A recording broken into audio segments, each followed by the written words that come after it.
Yeah. And what are those? What has he had? He's probably had nearly 10 days maybe before the game kicks off. You can't have that hard approach, I don't think, at this stage. That's got to be something in the summer, and you work out who's with you, who's not. At the moment, he's got to work out what formation he's going to play, who's going to be his best players. And you look at the midfielders available. Bring them down, Sam, like Bergvall, Gallagher, Paulinho, Sarr, Gray. Out of those centre midfielders, who do you choose out of them? Well, it's great to have Bergvall back for a start, and it's great to have a choice, because one of the problems they've had over the season is they haven't been able to have a choice because there's been so many injuries. But even going forward, Tell, Simmons. Kudos has picked up a setback, hasn't he? Exactly. Mwani, Solanke, Richarlison. He's got to work out which of these players is going to get the goals that they need. Van der Ven, second top goal scorer. Richarlison's got 9. Then Van der Ven and Romero have got 4. And then I think Towell's got 3. It's not good enough. It's really not good enough. Someone's got to step up in that team. It's been an act of self-harm, hasn't it, over the course of the season from Tottenham Hotspur, going back to not getting the recruitment right in the summer, appointing the wrong managers at the wrong time, and ranking bottom for errors leading to goals in the Premier League this season.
Good evening and welcome to the Final Word Phone here on talkSPORT with me, Majestic, alongside experienced Premier League gaffer Alan Pardew, or on a Sunday, as we like to be called, Magin Pards. The title race is on as Manchester City swept aside Chelsea to go just 6 points behind Arsenal with a game in hand with the Gunners to play next. It's getting all so exciting at the top of the table. All roads now lead to that huge title clash at the Etihad next Sunday, whilst it's all blue at Stamford Bridge as Chelsea lose for the third Premier League game in a row. So get your calls in right now. 03717 22 3344. Elsewhere, it's Sunday. You know what that means, Pards? It's the Masters. No, apart from the Masters. It's Spurs. Losing. Again. Today. We're going to be talking about another Spurs defeat, this time at Sunderland. Yeah, a game that I'd penciled in for them to definitely get something. A Yeah. draw or even maybe a win. And even worse for Spurs, Nottingham Forest picked up a vital point in their fight to beat the drop. Yep. And Crystal Palace scored a last-minute winner against Newcastle in the Pards derby. We'll talk about if anyhow. And Newcastle are under pressure right now. Remember, talkSPORT is now bigger than ever. We're on YouTube and your smart TVs. So come and watch us live from our fantastic new studio, the 17th floor of the news building here in London. But now, it's all about you, your views. That number, 03717 22 3344. It's talkSPORT with Magic Pards.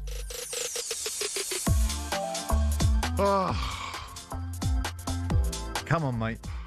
It's hard, isn't it? It's so hard today, Pards. You know, I'm tired. You know, I'm just tired, Pards. I can't keep doing Well, it. the weekend started Friday night. West Ham, who were brilliant, got 4. Well, they weren't brilliant actually. No, Wolves should have been winning. Well, that's why I rephrased it. They weren't brilliant, But but they brilliant became result. brilliant, Yeah, and the goals were great, etc., etc. So they had a big night. All the fans stayed in the stadium. They didn't go early. Suddenly, the trains and buses are all working fine. That was good. And then, of course, the weekend has unfolded with some major news as we've gone along. Arsenal getting beat by Bournemouth. Yeah, that was massive. Spurs getting beat by Sunderland. That has to go in the list. And probably more importantly than all of them, in terms of the title race, Man City's emphatic victory this afternoon. Second half at Stamford Bridge, absolutely superb. You were looking at him and you just licking your football lips at Shirky. Yeah, I mean, when you look at that team and it's starting to sort of bed itself in, isn't it? Like Gahey, Haaland, Shirky, Semenyo, it's starting to look. And of course, the return to form of Rodri has been significant. They don't look like they're going to concede. They look like they can lock teams in a lot better when he's in and around the team.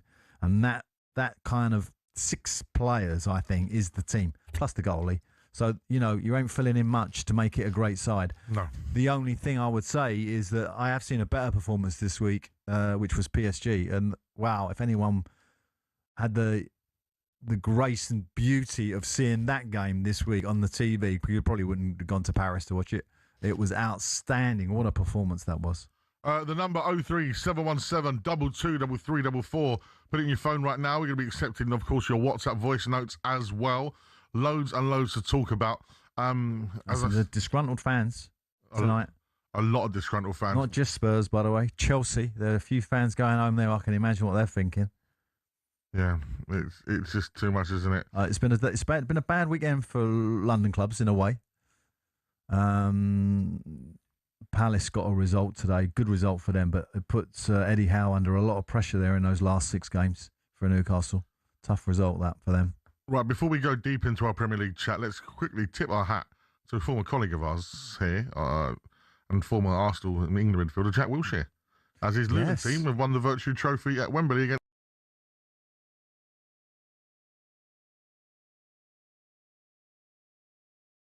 and had a great day out, and I see him holding the cup up, that big smile, his cheeky little smile that he's got. So well done to him, brilliant. Still a great footballer. Of course, I'm sure in training he's the best player there. Mate, I've had the pleasure, even though he hates Spurs and he's a proper gooner, I've had the pleasure of kicking ball with him, and he's unbelievable. Kicking ball with him? Yeah. What does that mean? Kicking ball, bro. Kicking the ball, innit? I like that. Kicking the ball and that. Can't we do that? Kicking the ball, Let's kick some ball pads.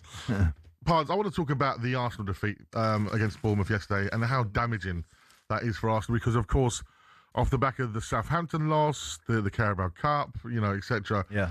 Momentum's a real thing in football. This is why I'm so worried about Spurs, because I don't see where a win's coming from. Our momentum's so bad. Where do you feel Arteta and Arsenal's heads are right now? I'm speaking to friends of mine who are Arsenal fans, even colleagues here at talkSPORT, and, just you can see fear in their eyes. And I'm not trying to just goad them because I'm in no place to goad anyone. No, I think after the cup final performance, which we said on this show many times, that was going to be a big kind of bearing on the league. Not perhaps where it went, but how it was going to fall in. to place. If Arsenal would have won it, I think they would have won the league with a bit to spare. Now it's in jeopardy a little bit. And not only that, their form, I mean, the result, you can get beat by Bournemouth. They've got really exciting young players and obviously one of the best managers in the league. In my opinion, he's in the top 4 or 5 managers in the world, probably. So you got an outstanding kind of counter-attacking team. But it was Arsenal's performance that would have been a worry to Arteta because it really lacked power, it lacked confidence, it lacked shape, it lacked discipline. It was really kind of a worrying performance. They were playing out from the back and getting caught out far too easily. There were times where he had it at his feet, he didn't know how to kick it long, put it into midfield, keep it short with his defenders. It was really kind of, wow, where are you going? What are you doing? And of course, the only thing I thought that they was a threat, and I watched the whole game, was set plays, which has obviously been their strength. Yeah. They were still a threat at set plays, and that might still get them over the line. But next week, wow, what a game. Well, I was going to speak to you about that. It's 6 points now, the gap. The goal difference is now just +3 in Arsenal's favour. Those goals today for City and keeping a clean sheet's done them the world of good. Yeah. I mean, they're in great shape, aren't they? You have to say that. And they look like they can score from various positions on the pitch, various positional play. They're strong enough at set plays to resist the Arsenal threat. You know, you've got to make them heavily favourites at home next week to win that. And then we really have got jeopardy going into the last, will it be the last 5 games? Yeah. Be amazing to run in. It'll be a great run in. Because it's tight at the bottom as well, which we'll talk about later as well. Yeah, but I think when you're leading, and I said this earlier to Perry, you know, I think there is a certain pressure to leading, as we all know, as McElroy found yesterday. I knew you were going to bring it back to the Masters. No, but it's right. It gives you a kind of, like, you don't want to slip up. So you're in a kind of a fear psychology. It's like, instead of going, right, just go for it. And I think Arsenal now, hopefully this week, they'll get together and go, you know what, let's just go for it. And that might just be enough for them to win it. We'll see. Do you think they've been embodied with this sort of real difficult to beat mentality that they've had, and the way that they've set up, that to now take the shackles off might be quite difficult? Yeah, I think that I hear what you're saying on that, but I just think that they've got enough leaders in that group to sort of rally round each other and go, like, you know, we're really like we just got to go for it. Yeah, but I think, you know, when they ain't got to open up the pitch and open it. But you see that moment where City lost a couple of games or drew a couple of games. Yeah. I feel at that moment they were sort of finding their feet of their, look, we're going to play how we play, and they've just been on a fantastic run since then. And I think maybe Arsenal doing that now, it could end up being too late. I think they should stick to their guns of being really hard to beat. Well, I think, you know what I think is might be a big problem for Arsenal now, which is bizarre to say, is the Champions League. I agree, big time. I think they're going to beat Sporting Lisbon in a week. They're obviously leading already, and I think they'll get past them. I think he could make 5 or 6 changes and still get past them. So because he needs to protect Sunday a little bit, but then of course in the next round, I think it'll be Atletico Madrid. I think. Yeah, at the moment. That's what it looks like. I mean, I can't see Barca pulling it back in that stadium. I mean, one team that could perhaps produce a display is Barcelona in an away place, in an away ground. So I wouldn't put it past them. But anyway, can you imagine having the run-in and have to face them twice? Semenyo. It doesn't sound nice, does it? No. Let's go to the phone lines. Let's start with a Manchester City fan. Gaz joins us. Good evening, Gaz. Evening, lads. You okay? Very well indeed, my friend. Wow, what a performance second half for you guys. Pard sounds gutted because we're going to win the league. The whole season you wanted Arsenal to win it. In fact, can I just say it's nice of you to put a City fan on, because every time City win, we have the City fan on. Hold on, whether we win against either Liverpool or Arsenal or whatever, it's always the Arsenal fans that you get on. So it's nice to have a City fan on, talking about something they've done today. So are we breaking him up on purpose? Yeah, no, guys, we do represent the City in here. Listen, Jackie the Knuckles is one of our regulars on here as well. So so am I. I know, Gaz. I've had you a few times. And Gaz, I don't know if did you watch the fight last night? Did you see our tribute to Ricky Hatton? Yeah, it was smart. It was good. Off to him. I didn't like the fight. I thought the fight was pretty boring to be truthful, but. But listen, it's been a great weekend for the Blues in London this weekend with Manchester City and that performance in the second half. How much confidence are you going into next week's game with now?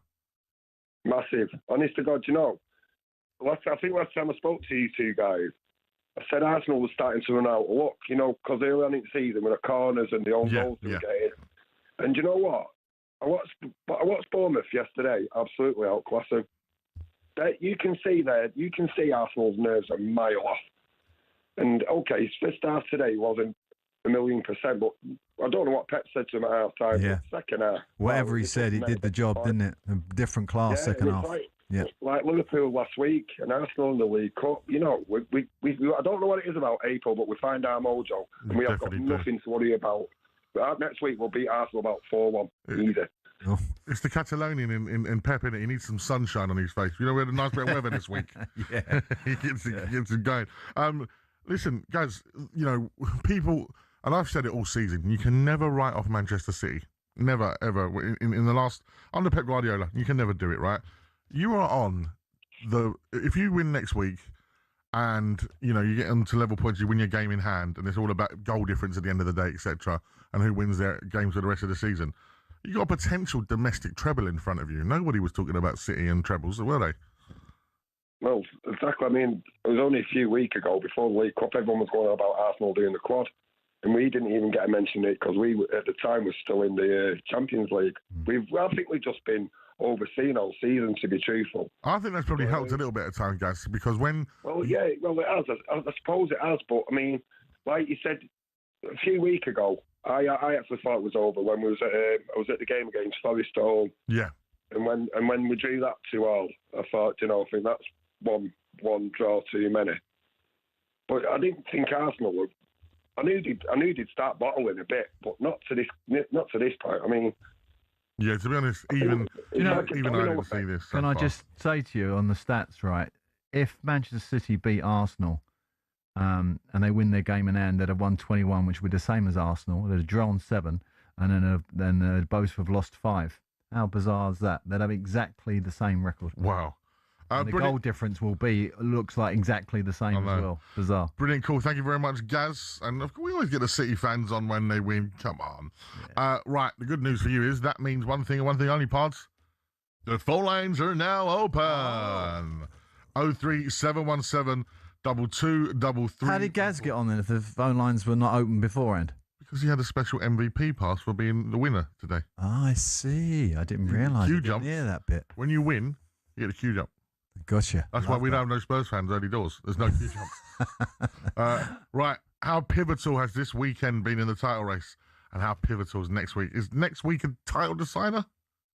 No, well, I wouldn't say it's the title decider, but obviously it's it's significant.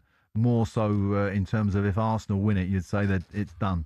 So that's the carrot that I would say to Arsenal players and their fans: go and win it, and then you're done. Arsenal fans, I also want to know how you're feeling. Don't worry, there's no masks, there's no violin soundtracks in the background. We leave that for the sports bar. Absolutely. That's what they do. They do it brilliantly. Right. Yes, we like to just keep a certain criteria here. Some decorum. Yes, we like to sit above the waves. But if you do like that, and I do love to see the Arteta mask out, don't forget from Monday evening, sports bar, 10 o'clock, for all the breakdown in that. And has anybody seen Chelsea's coming out this weekend? Oof. For Candy. Any Chelsea supporters right now, is Project Liam Rossini over for you? I'm sure it is for Rory. A colleague of ours on talkSPORT. Rory's never been Project Liam Rossini. Call us right now. That number, I'm going to say nice and slow for you, 03717 22 3344. That's 03717 22 3344.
Eddie Howe deserves to keep his job definitely in the summer. rebuild this squad of players, probably no European football next season. But you have to be honest and say the Premier League season hasn't been good enough at Newcastle standards. But is that because of the fact that they haven't got a deep enough squad? Of course, they haven't got a deep enough squad, but the players that they've had available, they shouldn't be behind Sunderland in the league. But aren't we back to the same discussion that we had when we were talking about Aston Villa? And that is that they have owners that are wealthy, probably wealthier than everybody else, but yet they're unable to spend because of the financial restrictions. And as a result, that's keeping them further down the pecking order. Who do you think? Because you look at their last few seasons, Yep. Champions League, qualification, then out. Yep. Great season getting to the winning the cup competition, getting to the Champions League, and then out. So what's next season? Another great season, and then the following season not being able to sustain it? The problem they've got... It's up and down, up and down, up and down. The problem they've got as well is, do they have to sacrifice a player as well, like Aston Villa have? Is that Tonali? Is that Gamira's? Which one is it that they have to sacrifice? Tonali will go in the summer. What sort of figures are you thinking for him? 80. And where will he go? Manchester. Ooh. Which one? Take your pick. But the interesting thing I there think he'll end up at City or United. is that Elliot Anderson is a target, isn't he, for Manchester United? But you're not going to Target for both of those in, are you? Well, One will go one club and the other one will go the other? Well, I think United want two. It just depends what level of investment, which will obviously ignore Mr. Mathematician Gabby here. He'll be totting up the net spend already.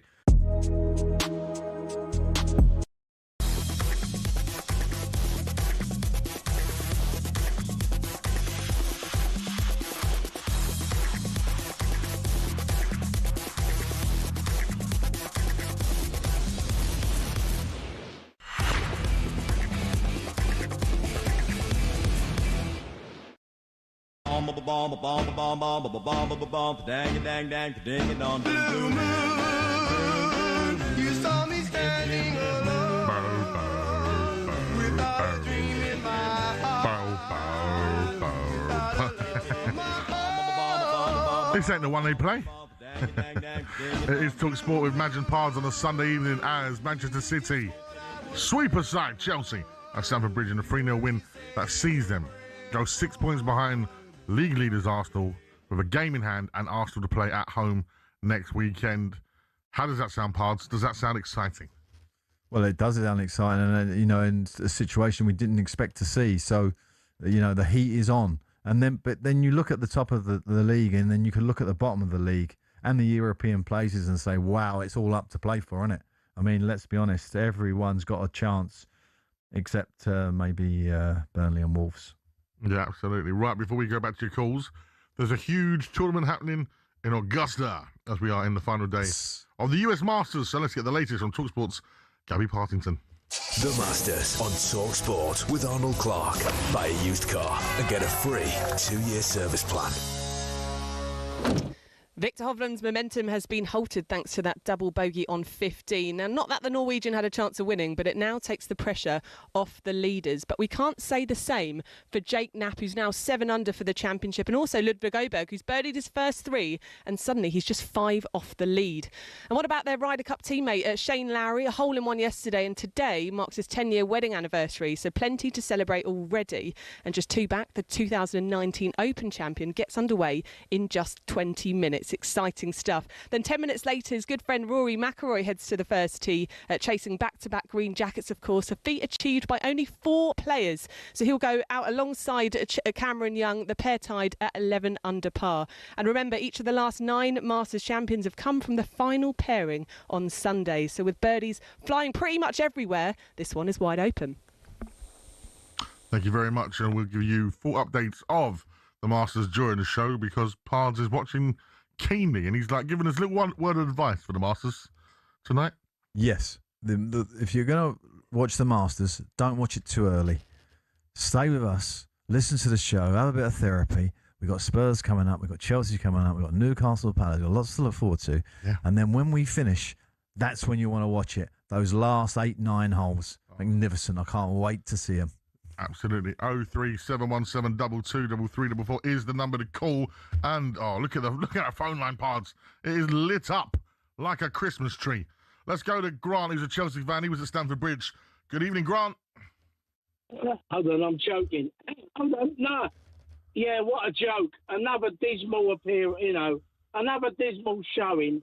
We got to get rid of about half a dozen players and this Rosinha. God knows. He seems a lovely fella. You watch him on the telly, he talks well, nice and smart young man, polite, but he ain't Chelsea manager material, without a shadow of a doubt. You two know that. You know what I'm saying is right. Yeah, no, the job seems too big for a manager so early into his career. At the end of the day, with Chelsea, the European champions, arguably the biggest World club champions, biggest club in London, right? Really and truly. They manager. Yeah. Sorry, go on. I was going to say, I don't know what Chelsea are at the moment, Grant. I don't know what the project is. I don't know what your plans are. Like, are you looking to win a league in 2-3 years? I don't see what the project is. I know, and that word project. Yeah.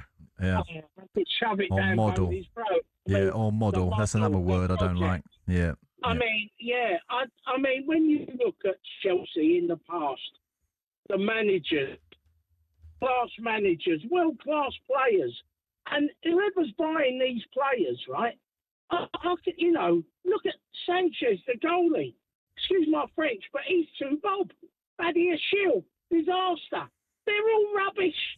They would never have got into a Chelsea team. The only thing, I'm absolutely gutted the way our season's gone. Yeah. We've got to get rid of You're him. not alone. I like the Bournemouth manager. You said it earlier, Pards. Yeah. He's a very good manager. He's a top manager. Yeah. Well, there's going to be a big managerial turnaround in the summer because there's so many big managers out of contract and who are available, and he'll be one of them. I mean, just going back to the Chelsea manager, there's a gratis about them. There's a stature. There's a kind of that they have to be like a magnet, don't you? When you're at a big club, I think. When you look at Klopp and you look at Mourinho and Pep, even you got that kind of magnetism about them. Correct. That you can see. There's a magnitude of like personality there that can hold a 24 multi-millionaire internationals, whether they're 17 or whether they're 34. But one of the problems at Chelsea, of course, is that there's no one who's 34. They're all kind of under 26. Yeah. This model of young players, and we're going to, and keep the value and all that. That's going to have to be looked at, I think, in the summer. Not so much changing the manager. The whole situation at Chelsea, the whole model, the old way they're scouting. There needs to be a big, thorough review at that football club by football people. That would help. I agree with that. Great call. Right, phone lines are open. The WhatsApps are open as well. If you want to send a WhatsApp. We love a WhatsApp. If you want to send us a WhatsApp voice notes, right, then 03717 223344 is the number. I want to hear from Arsenal fans. We've not heard from Arsenal fans yet. Are you worried? Are you genuinely worried? And that's not me. We know they're worried, but some might not be. What's the solution? Maybe like an Arsenal fan who goes to every game, watches them see the purple patches, seen this downtime they're having. What's the answer? What do they think the answer? Who's the player? Who's the player that could be there? Perry was saying, would you think about? He was asking me the question. Would I think about what Arteta's position is now? Take the pressure off them, relax training a little bit. I actually think the opposite. So it's all about opinion. Yeah, like put it on them, because at some point, if you're going to be a champion, you got to deal with the pressure. 100%. That's part of it.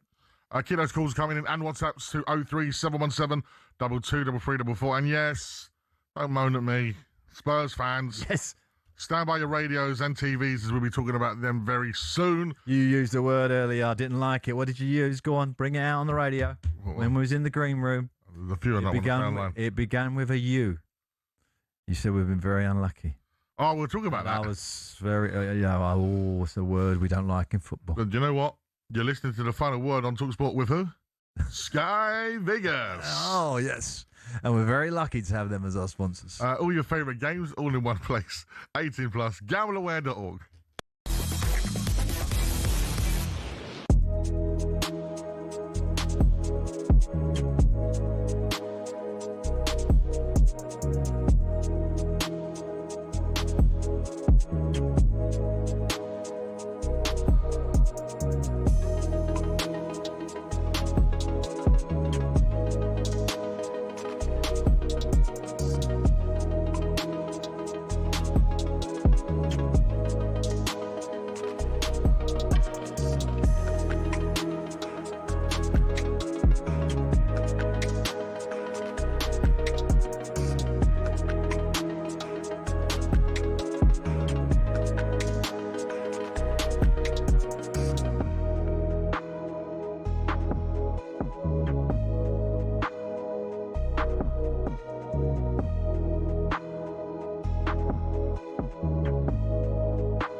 Robertson at Liverpool, Ellen the show, but here's a reminder what Robertson achieved in his career.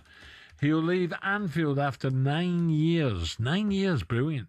Over 375 appearances and having won every trophy available. What about that for a career, Ray? Did you win everyone? What's that, Al? What listening? Rob won 375 appearances. Did he? For Liverpool. And he's won every trophy available. I didn't win the Champions League. That's the only one we was missing for us. We won the League Cup. I won the League Cup, FA Cup, Premier League, Cup Winners' Cup, I think it was, UEFA Cup. Cup Winners' Cup. He came with Maguire, didn't he, from Hull? Who's another great player who's playing tonight, who come from Hull? You get that. He's playing tonight. There's a clue for you. Another great signing. Of course. Bowen. He come from Hull City. Of course he did. All the fantastic players who play for Hull. Who did I play for? Hull City. I love that. I love the. Do you know the way he strikes the ball? He's hardly any backlift. But he is. He's deadly. I can see Robertson going Celtic, though, can you? Yes, I think so. Obviously, Tierney's still there as well, isn't he? Tierney's had a great career. But I think the injuries caught up with him a little bit. Yeah, quite. But he still gives his 100%. And Andy Robbo, he's in his. The Six Nations, where giants do battle and legends are made. Epic sports which demands an epic voiceover every time. And actually has an interesting story as well. It all started back in 1871 when Scotland beat England in the very first international rugby match. The other home nations were a bit jealous, wanted in on the action, and after England played Wales in 1882, they all decided to hold an annual festival of international rugby, or the Home International Championship, which kicked off a year after. Now, the first decade was dominated by England and Scotland until Wales finally won in 1893 and Ireland a year later. After years of dipping in and out of the championship, France was invited to join full-time in 1910. But because France isn't a home nation, they had to give it a rebrand and settle on the Five Nations. But France were actually kicked out of the tournament in 1931. They were accused of paying players when rugby was still strictly an amateur sport. They had to wait years to be let back in, but after World War II, the Five Nations resumed. Didn't always run smoothly though, like in 1973 when all 5 teams won 2 matches and lost 2 matches. Now, because they didn't do points difference at the time, they just decided that everyone was the champion. It's like trying to keep kids happy, the whole, you're all winners. In the years following, other teams in Europe started to get better at rugby and actually got to a stage where they were regularly beating teams in the Five Nations. In 1997, Italy beat Scotland, France and Ireland home and away. So 2 years later, the Five Nations invited Italy in, creating the Six Nations as we know it. In recent years, there have been calls to expand the tournament further to other European teams. Georgia and Portugal have been prime candidates to join of late. It's also been suggested there could be 2 tiers with promotion and relegation to promote growth of the sport in Europe. But the existing nations are a bit reluctant. So for now, it looks like the Six Nations, or Six Nations, or Sei Nazioni, is...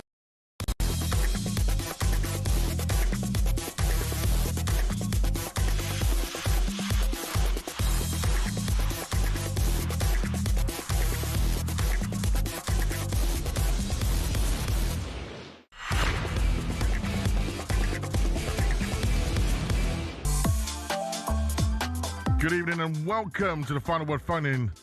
Here we go. With me, Natalie Sawyer, in for Majestic. What's going on, Pards? Oh, no. The producer's letting you down, mate. Listen. You don't deserve that. Nor does Natalie. Natalie does not look like this. No. She'd be quite offended. She would be offended. No, it's me, Madge, alongside the former Crystal Palace and Newcastle manager, Alan Pardew. And yes, just like my Spurs team, my producer let me down at a vital moment in the show. But we're going to be talking about the Pards derby very soon. It's a bad weekend for Premier League teams in North London and West London, as Arsenal slip up against Bournemouth looks even more costly as Manchester City swept aside Chelsea 3-0 to light up the title race. And at full time, the game was met with boos galore as the pressure mounted on Chelsea boss Liam Rossini. Whilst Roberto De Zerbi found out that managing Spurs isn't much fun, as he lost his first game in charge with the new club and is now in the bottom three. Brilliant.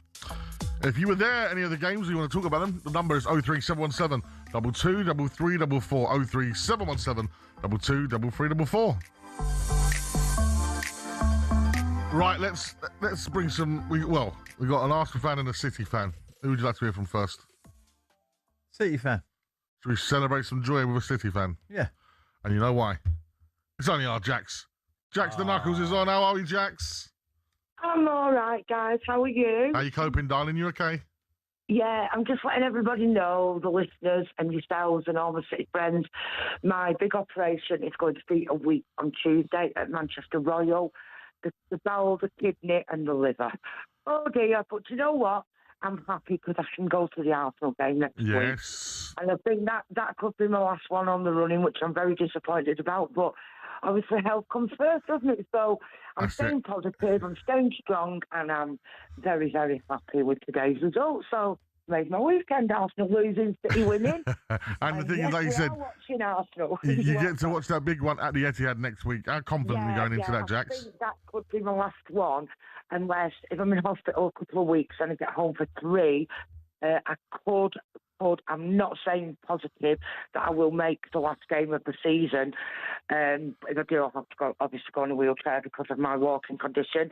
But City have basically said that they'll sort it all out for me so I can sit in a wheelchair. Very kind of them. Yeah, they've been amazing, City, and I'd like to say how wonderful the fans were. So loud today. Well played, all the City fans who went down to Chelsea. You were amazing. They certainly enjoyed themselves, Jack, didn't they? You could hear them singing, and they had the oulays going at the end there. I even saw one City fan drinking a bottle of Arsenal's tears. Did you see that? That was hilarious. No, do you know what? I see him drinking out of that bottle, but why did you come up with, just made that bit up about the tears? No, that's what it is. Isn't that right, Jack? You what, Madge? Sorry, what did you say there? So he had a bottle and the Arsenal logo on, yeah? And yes, I saw that, yeah. The idea is they're drinking Arsenal's tears. Have you not heard that expression? Oh, yeah. I tell you what, it's like Rivals Tears, and it's Big Steve, who does NCSC Big Steve, who started the Rivals Tears. It gets sold into Townland. So well played, Steve. Steve's a good friend of mine. He comes to visit me the other week. Knows him. And I've had cards. Of course she does. It's Jax. If it's City and it's someone in the audience doing something crazy, Jax will know them. Listen, who was your stand-up player today, Jack? Turkey. Yeah. Absolutely outstanding. What and a Mark player. Daly was superb as well, yeah. He's a top little player. He's cheeks jerks and he's so good. He's just so nippy at what he can do because he's so small, but he can he's amazing. And Mark Gay is superb at the back today, and that goal was superb as well. And the first half, I thought City were well off the pace, but second half, like Gav said, we're growing into the game. We always seem to come out. When the sunshine comes in April, City come out and play. Yeah, and not only that, you happen to have a very, very world-class, good fellow who is the manager, who obviously said the right words, not necessarily the harsh words, but the right words at half-time. Yeah, I agree with that. I mean, at the end of the day, look how many times we've been in this position to try and win the league. Yeah. But, Arsenal, the bottlers out there. I mean, I just can't believe, Madge, that we could, Gav said we could actually win the domestic treble. That is just unbelievable to think. Well, yeah, this is I've been saying this, Jack, for a while now. Like, people have really underestimated the power of Pep and that Man City side. And the fact in January, you went and got Gay, you went and got Semenyo. You literally just said, where's our missing pieces here? As me and Bard was saying, the start of the season, there was times City were easy to beat. Well, you talked about the defender as well, didn't we? The centre-half. And it was just like, we weren't having him. And now... No, we weren't. I mean, I think Kuznov's come out in leaps and bounds. He's absolutely amazing. But like you said, that was a missing piece of the jigsaw, wasn't it? Semenyo and Gay. But at the end of the day... Good goal for Gay today as well. He loved it. Loved it. Oh, he loves it. But I tell you what, Matt, come on, City. You can do this for me. I've got this massive, massive operation, and I don't think I'll be able to watch the Burnley game because I'm going into ICU for about 3 or 4 days. But I'd like to thank my wonderful daughter, Natalie, who's taking me into hospital a week on Tuesday into the Royal. So I'll let everybody know how I'm getting on. And thank you so much for letting me on, guys. And I'll be listening next Sunday. And when I'm in hospital, Jax, I'll listen when I can. I'm sure we'll speak to you before then, but best of luck. Thank you I hope very to much. speak to you next week, and we'll wish you luck then. All right. Hopefully after a win. Wonderful. Thank you so much. All right, Jax. Bye-bye. 03717 223344 is the number. Let's go to Arsenal fan. Jay joins us. Good evening, Jay. Yes, boys. How we doing? You all right? Well, I'm in a relegation battle and I'm in the bottom three. I just want to go home, mate. Right. I'm feeling the pain. I'm feeling the pain. Your pain is different, Jay. You're worried about if you're going to win a league or not. Or the Champions League. Or the Champions League. Did you go yesterday, Jay? I didn't go myself yesterday, but I had a couple of the boys up there, and that was the problem that we had in there. So we said that all of the boys in the stadium, the fans, everything, the atmosphere was shocking. We didn't have it there. And when Pard said earlier, what's the solution? What's the solution? What are we going to do? We know where we're at. It's us. It's the fans. The fans are getting on the players' neck. You can feel it in the stadium, and it's not helping. Do you know what I mean? I feel like in North London, we've got a bloody virus going on. Yeah. Anyone that steps in North London at the moment, whether it's Spurs, whether it's Arsenal, you're just catching whatever it is going round. But that pressure, you can see us. We can't play with it. You know. Well, I'm not saying you. I don't think you can't play with it. I think it's just sometimes you just get those games when it's all on top of you. It's like I've been in as many situations with my teams, and we've got to beat a lower league team to go into the to be leading in the league or go into playoff positions, and we end up losing it. And you're like, what went on there? The one thing I would say is, which I think might be helpful this week for Arsenal, everyone's going to come out kicking you. Like the press and everybody, the Sky Sports, they'll be going over the replays, how dysfunctional you are and how's this, how bad is that. And actually, sometimes in the dressing room, that can be a real cohesive... Cundy might have 9 masks on. Yeah, whatever. Yeah, but what I'm saying is they're going to get all that this week. Yeah. That even if they beat Sporting Lisbon 3-4-0, it'll still be, they were going to beat them anyway. So you've got a negative week of press going into the game. That might be a helpful thing. It might just set a few players' minds, go, right, we'll prove a few people wrong. And that's what they need to do. And unify the team even more, yeah, so us against them. Reset. They need a reset. Yeah, they need to nip that in the bud. And the fans too. I think he's right to talk about the fans. The fans as well. But Jake, do you think, for example, it's because it's the Carabao Cup final, then it's the FA Cup exit, now this in the league? Do you feel that a lot of people, although I think Arteta's done an amazing job at Arsenal, by the way, but a lot of Arsenal fans aren't having him because he's not got it over the line. Do you think that even those people that have stayed silent this year, because it looks like they were on to, and they still are on to win the league, but now Champions League and the Champions League, that sort of it's rearing its head a bit. Like I've never had him anyway. I want him out. I saw so many Arteta out yesterday, and I just thought it was ridiculous. I still think there's this style issue there a little bit. I agree with that. The way they play, that is kind of, it's not a pretty watch at times, and obviously they're very, very functional team, and set plays is massive for them, and that's going to be interesting at Man City next week, because Manchester City will want to keep the game flowing and going, and that's not really what Arsenal want to do, and they found that out in the cup final. So they got to find. That's the sort of solution they got. Arteta's got to find this week. He's got to find a balance of how he's going to set his team up there. I was going to say that, Jay. How do you think he sets up at the Etihad next week for a draw? Yeah, I do agree. I think I can see us going there. For me, I would want to go there, and I would want to go for the win. Go toe to toe with him, go for the kill. Yeah, go toe to toe. Let's have it. So you've got to remember, goal difference comes into this as well. But knowing Arteta, I think he's going to go there and he's going to set up to just survive the game. That's how we're playing at the moment, to try and survive the game. But I think with what everyone's saying, I'm Arteta in, and the true Gooners, the true Arsenal fans, you can see the transformation that we've done where we're at. We've come second before and played all the pretty football. We've battered teams off the pitch with our style and come out with nothing. This season, no matter what anyone's saying about how we're doing it, we're grinding it out. And if that's the way we're going to get across the line... Well, let's hope you do get across the line. Otherwise, it'll be, catastrophic for the fan base. It'll be worse, because at least like in the years before, you've had style with it.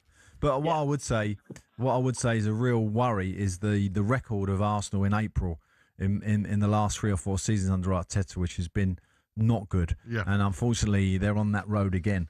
They need to get off it. This is why I think this game, forget about in week, I think Arsenal get through Sporting Lisbon. That Sunday game for me is where Arsenal fans and the Arsenal team have to stand up and go, here we go, come on, let's. And I think absolutely that's the way to go. We'll see if he does. Thank you very much for the call, Jay. 03 717 223 is the number to give us a call. Evening, guys. We're all stuck on the M1 coming home. Oh, that's unusual. Can you talk about Luton? Sunday. Luton, we did. Yeah. Winning the cup. Absolutely. I mean, you know, they had such a brilliant run, didn't they, to get to the Premier League? And since then, it's been like, wow, how have they gone down? How have they gone down again, etc., etc. Now, at last, some positivity, so well done. Absolutely.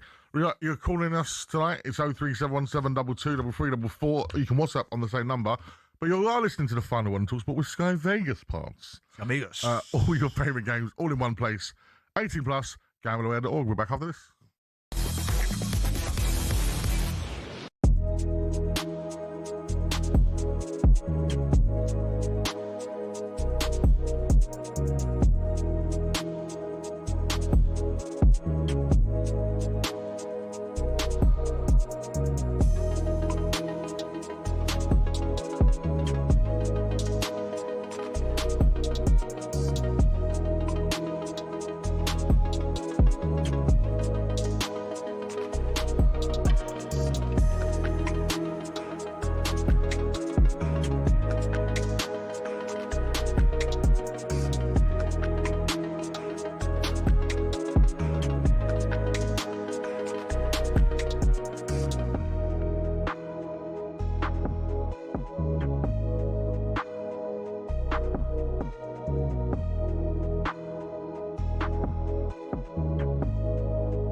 Ethan and Wary and Miles Lewis Skelly this summer, and we're talking about maybe 100 million for the pair. That's too much, surely. Well, no, I mean they're great prospects, aren't they? 100 mil for Skelly's probably just he's not had a great time lately. He's just fell away from that first team a little bit. He's got a lot of people in front of him at the moment. And Capio's come in. He's done a really good job on the left hand side. You got Calafiori as well. So I feel for him a little bit because you're a young player. You know, you went through that little bit of stage where your form ain't great. A lot has happened in his career very quickly, Al. I mean, you know, scoring a goal for England, playing for your country at a young age. So it might have just caught up with him a little bit, but he's just got to keep working hard and see where it takes him. Waineri's on loan at the moment, but he's a top player as well. A really, really and you're really great happy talent. with young Max, aren't you? Oh, Max is doing different class. 16. People forget he's only 16. You know, amazing. He changed the game. He changed the game when he came on against Everton.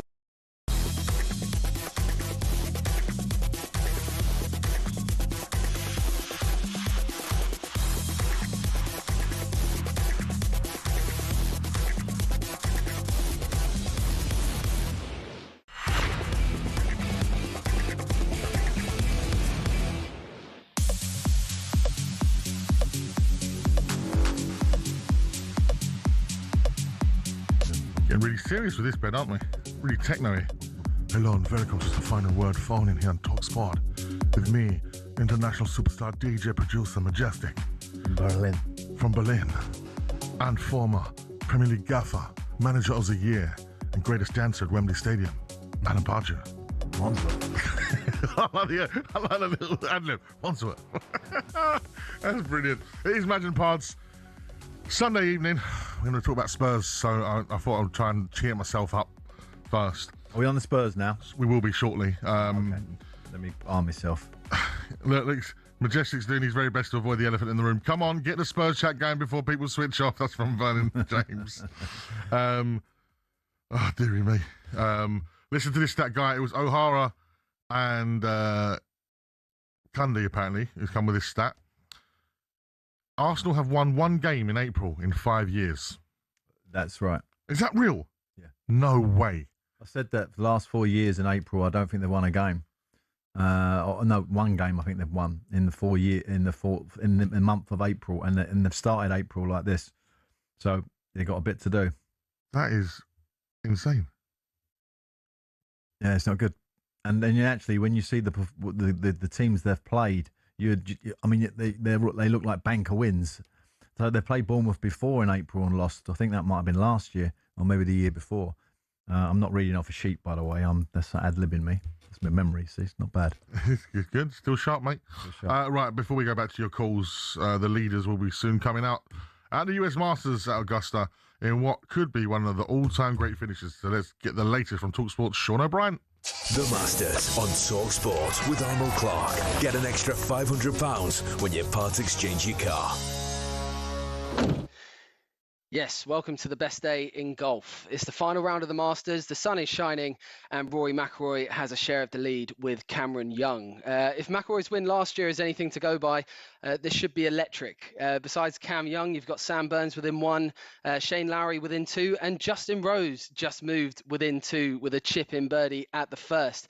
Of course, he's chasing his own fairy tale win at 45 years old after so many runner-up finishes. World number 1, Scotty Scheffler's right there as well. He's birdied the first and he's just 3 back. So the leaders are on their way to the first tee. They tee off in 5 minutes time, and this is the best bit. McIlroy and Young lead, and you can follow it all in our live blog over on talksport.com. Brilliant stuff. We're going to keep you updated throughout the show. Of course, it does make me think about the late, great Bob Bubka when we have the Masters on here. It's our first one without him. Yeah, lovely man, wasn't he? Wasn't he a legend? We doff our cap to the late, great Bob Bubka. That great voice that he had. What a voice it was. Hey. Deep. When the first time I ever spoke to him was a moment for me. As someone who's watched, someone who's watched golf over the years with my dad. When I was younger, like 4 or 5, hearing that voice, like, hey, Majestic, it's Majestic out here. Yeah. What a voice! What a legend! Yeah. R.I.P. to the late great Bob Bubka. As we reflect on a wonderful man and voice, as we give you the updates on the golf today. And Sean O'Brien doing a wonderful job as always. He'll keep you updated. We'll be talking to him later on. Right, it is time to turn our attention to the phone lines. 03717 22 3344. City or Arsenal? Arsenal this time. Let's go to Tom. Tom's an Arsenal fan. He joins us. Hello, Tom. How are we doing, gents? You okay? Tom, I can't get over that stat that Arsenal haven't won a game. Well, we've won 1 game in 5 years in April. Is that true?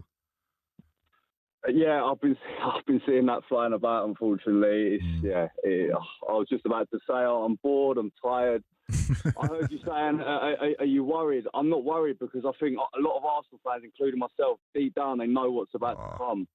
It's just about accepting the inevitable. And I'd love to sit here and say, I mean, I'm an Arsenal fan, been going home and away every week for many, many years now. I'd love to sit here and say, my dad keeps saying to me, come on, embrace the challenge. You've got 6 games to go. Like, we can still do this. We're just sitting there watching the City game. And I said, Dad, I'm not seeing enough from this Arsenal team, and I've not seen enough from this Arsenal team since the turn of the year that makes me think that we can win the league. Honestly, I remember the last time I came out of a game, and this is in a Premier League game, which was the 31st or 30th of December against Aston Villa. I think you remember when we blew them away in the second half. In the first half of that game, it was awful. Since that game, I'm not joking, I've not come out the ground once and gone, wow, we was unbelievable today. There's been 4 games out of 32, which I can honestly hold my hands up and say, we was amazing. Leeds at home, both the Tottenham games, and that second half against Aston Villa. I think we've been very, very fortunate. I know it's very easy to say because, we're top of the league and there's a still 6-point cushion there.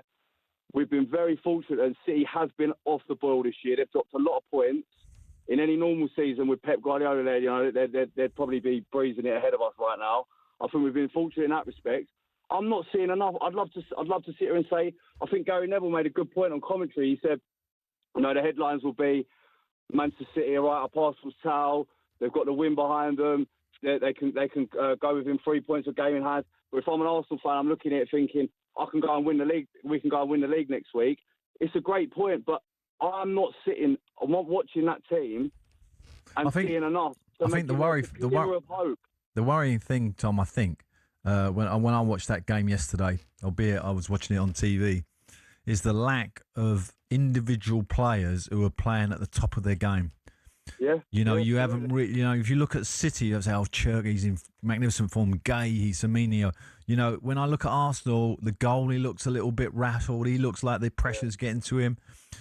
Even Gabriel at times yesterday looked a bit, some strange moments from him. Only Declan Rice was the one that I thought, you'd go, okay, he definitely put a shift in, looked on top of himself. But at the top of the pitch, the cutting edge side of it, looks very, very staid. Pause. If I may, I completely agree. I've got 2 points to say to that. One thing that has been annoying me for a long time now, and it goes back to the last 3 years where we've been challenged at the very top. Get to this stage of the season in April, and I'm sick to death of hearing people say, "Oh, they look tired. They're playing a lot of games." I know they're playing a lot of games, but why don't City ever look tired when they're going for the league? Yeah. What is that? Is that that takes me to my second point, which is, a lot of Arsenal fans, including myself, we came out of that Carabao Cup final and went, "Do you know what? Look, we got beat today by the better team. We got bigger fish to fry." Which is true, but getting a trophy under those players' belts, players that haven't won a trophy for a long, long time. You've got to remember, Gabriel's been at the club now for 6 years. He's not won anything. And getting a trophy under their belt from a sort of a mentality perspective was massive. It was always going to be pivotal, that final. Always. It was always going to be pivotal. But the performance, Tom, was the problem, wasn't it? Can I it wasn't so much the result, but performance. Can I jump in with some breaking news? Well, that Arsenal stat's incorrect. I knew it was incorrect. It can't be real. They won 5 games in 2024 in April. Okay. Including they beat Spurs in that as well, 3-2. They beat Wolves. They beat Chelsea 5-0. They beat Luton Town. So yeah, but I think there is some still tricky results in that season, in that month, isn't there? That's when they drew 2-2 Bayern Munich in the. That was the one poor result in that month. Is that what you're saying? No, in that month, the one that they've got on this sheet that's been doing the rounds is when they lost to Villa, didn't they? And they lost to Bayern Munich, and they drew with Munich. They also lost to Bournemouth somewhere in there in April before. I think that was 2 years ago. But basically, it isn't as bad as that, because that stat's crazy. That someone come up with. I thought it wasn't. Anyway, back to what we were saying there. I just think, as you said, Pards, the style and performance is the worrying thing for Arsenal fans right now. Yeah. And as we were saying there with Tom, like my friends who have been going, it was like, I have not enjoyed any of the football. And now, when the results ain't going that way, that's the thing with that kind of football. Spurs fans had it with Conte. Right, the football wasn't great, and then we started losing, and then you're like, "Well, I don't like the football, and we're not winning." Under Mourinho, Chelsea had a couple of seasons where they were like, "Wow, unbelievable to watch." But they did have one particular season under Mourinho where it was pretty dogged, where he was just like proper sealing games off, getting a goal and sealing them off, and that's a different tactical thing that approach. What Arsenal, the way Arsenal are trying to win games, is by having less game time, more set plays, and being defensively sound. Yeah. And therefore, your 1-0s, your 2-1s is the sort of recipe. And we all think, and I still think, that Arsenal will win the league. Personally, I still think Arsenal will win the league. But so, how do you see it going? You reckon next week at the Etihad, Arsenal win? I'm not sure they will. I don't think they will win, but I think they could draw. But I still think there's still time. There's still games to go. Yeah, of course. And of course, we've all been in these run-ins before. When you look at remember, this is Arsenal's first time to get it over the line. It's harder for them than Man City. It definitely is. I don't care what Man City fans say. It's harder for Arsenal to win this. They've not won it for ages and ages and ages. So, and I think go back to Man United, that game when Steve Bruce come up with that header right at the end, Alex Ferguson's first year that he won the league. I can't remember what year that would have been, but 92 was it? I think it was. Yeah, 92, something like that. But that's the moment that Arsenal need. That game where it just gets them over the line, and wow, is it going to happen? I still believe they're in the buck seat, but next week will be pivotal, and I think the performance is more relevant actually than the scoreline. And I know, Matt, a lot of Arsenal fans will probably disagree with that. They just want a draw or a win, but I think if they can get a great performance and come away with a draw, that could be enough to win the league. Manchester City, of course, play Arsenal next week at the Etihad, but then in the week they have Burnley away. That's their game in hand. And that's where the goal difference you like to think is going to even up as well. So you could be, if Manchester City beat them, they could be exactly the same wins, exactly the same draws, exactly the same defeats, and the same goal difference. Wow. But by the time they have their game in hand against Burnley, which they could win comfortably if Man City turn up, as we know, then all of a sudden, that game in hand, they win that, get the goal difference, they're top of the league. No, that's what I'm saying. They got Well, if they beat Arsenal by 1 goal, let's say, right? So that'd be 36. They beat Burnley by 2. That will be even. Yeah, but so they beat Burnley by 3. Yeah, then they will be top. That's what I'm saying. Yeah. And all of a sudden, So it could happen in 4 days. Literally in the space of 4 days, it could be Man City at the top of the league. Yeah, and Arsenal, as I said, I expect them to go through Sporting. Yeah, I definitely. I mean, Sporting Lisbon are the best team in Portugal, but they are far removed from the top of the Premier League in terms of quality. Yeah, I agree with that. 03717 223344 is the number. Yeah, Freddie said that stat is fake. Freddie, I got to the bottom of it. Imagine that, a Spurs fan investigating, going, that can't be true. I'm not having it. Well done, Madge. Yeah, Inspector Madge. I want some love from the Arsenal fans for that. I've shown you that again, shaking heads in the gallery. 03717 223344. It's Madge and Pards on a Sunday evening where the top and the bottom of the Premier League gets tighter and tighter by the week.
Pep Guardiola has been speaking today about his team's tendency to finish season strongly.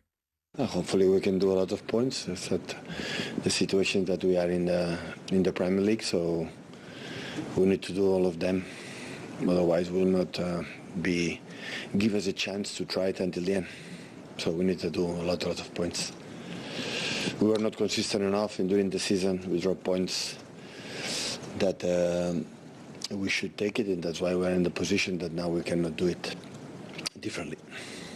He also talked a little bit about on whether he feels more excited at this time of the year. No, he says, I have a lot of yellow cards. That means how excited I am. Not just for April, but during the season, I have had a good energy, and I still have good energy. You get the feeling that he thinks that there's still a chance that they can catch them. I think they're probably going to have to win every game to do it. We were just working it out there on Gabby's crib.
So as you bet it, you're listening to talkSPORT with me, Majestic, alongside experienced Premier League manager Alan Pardew, what about it, Pards? Why have you gone into that Irish accent? Because we're back in Rory. Ah, Rory.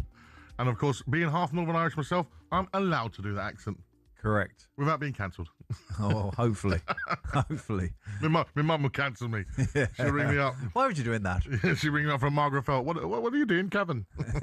Kevin, yeah. It is Imagine Pards on a Sunday evening.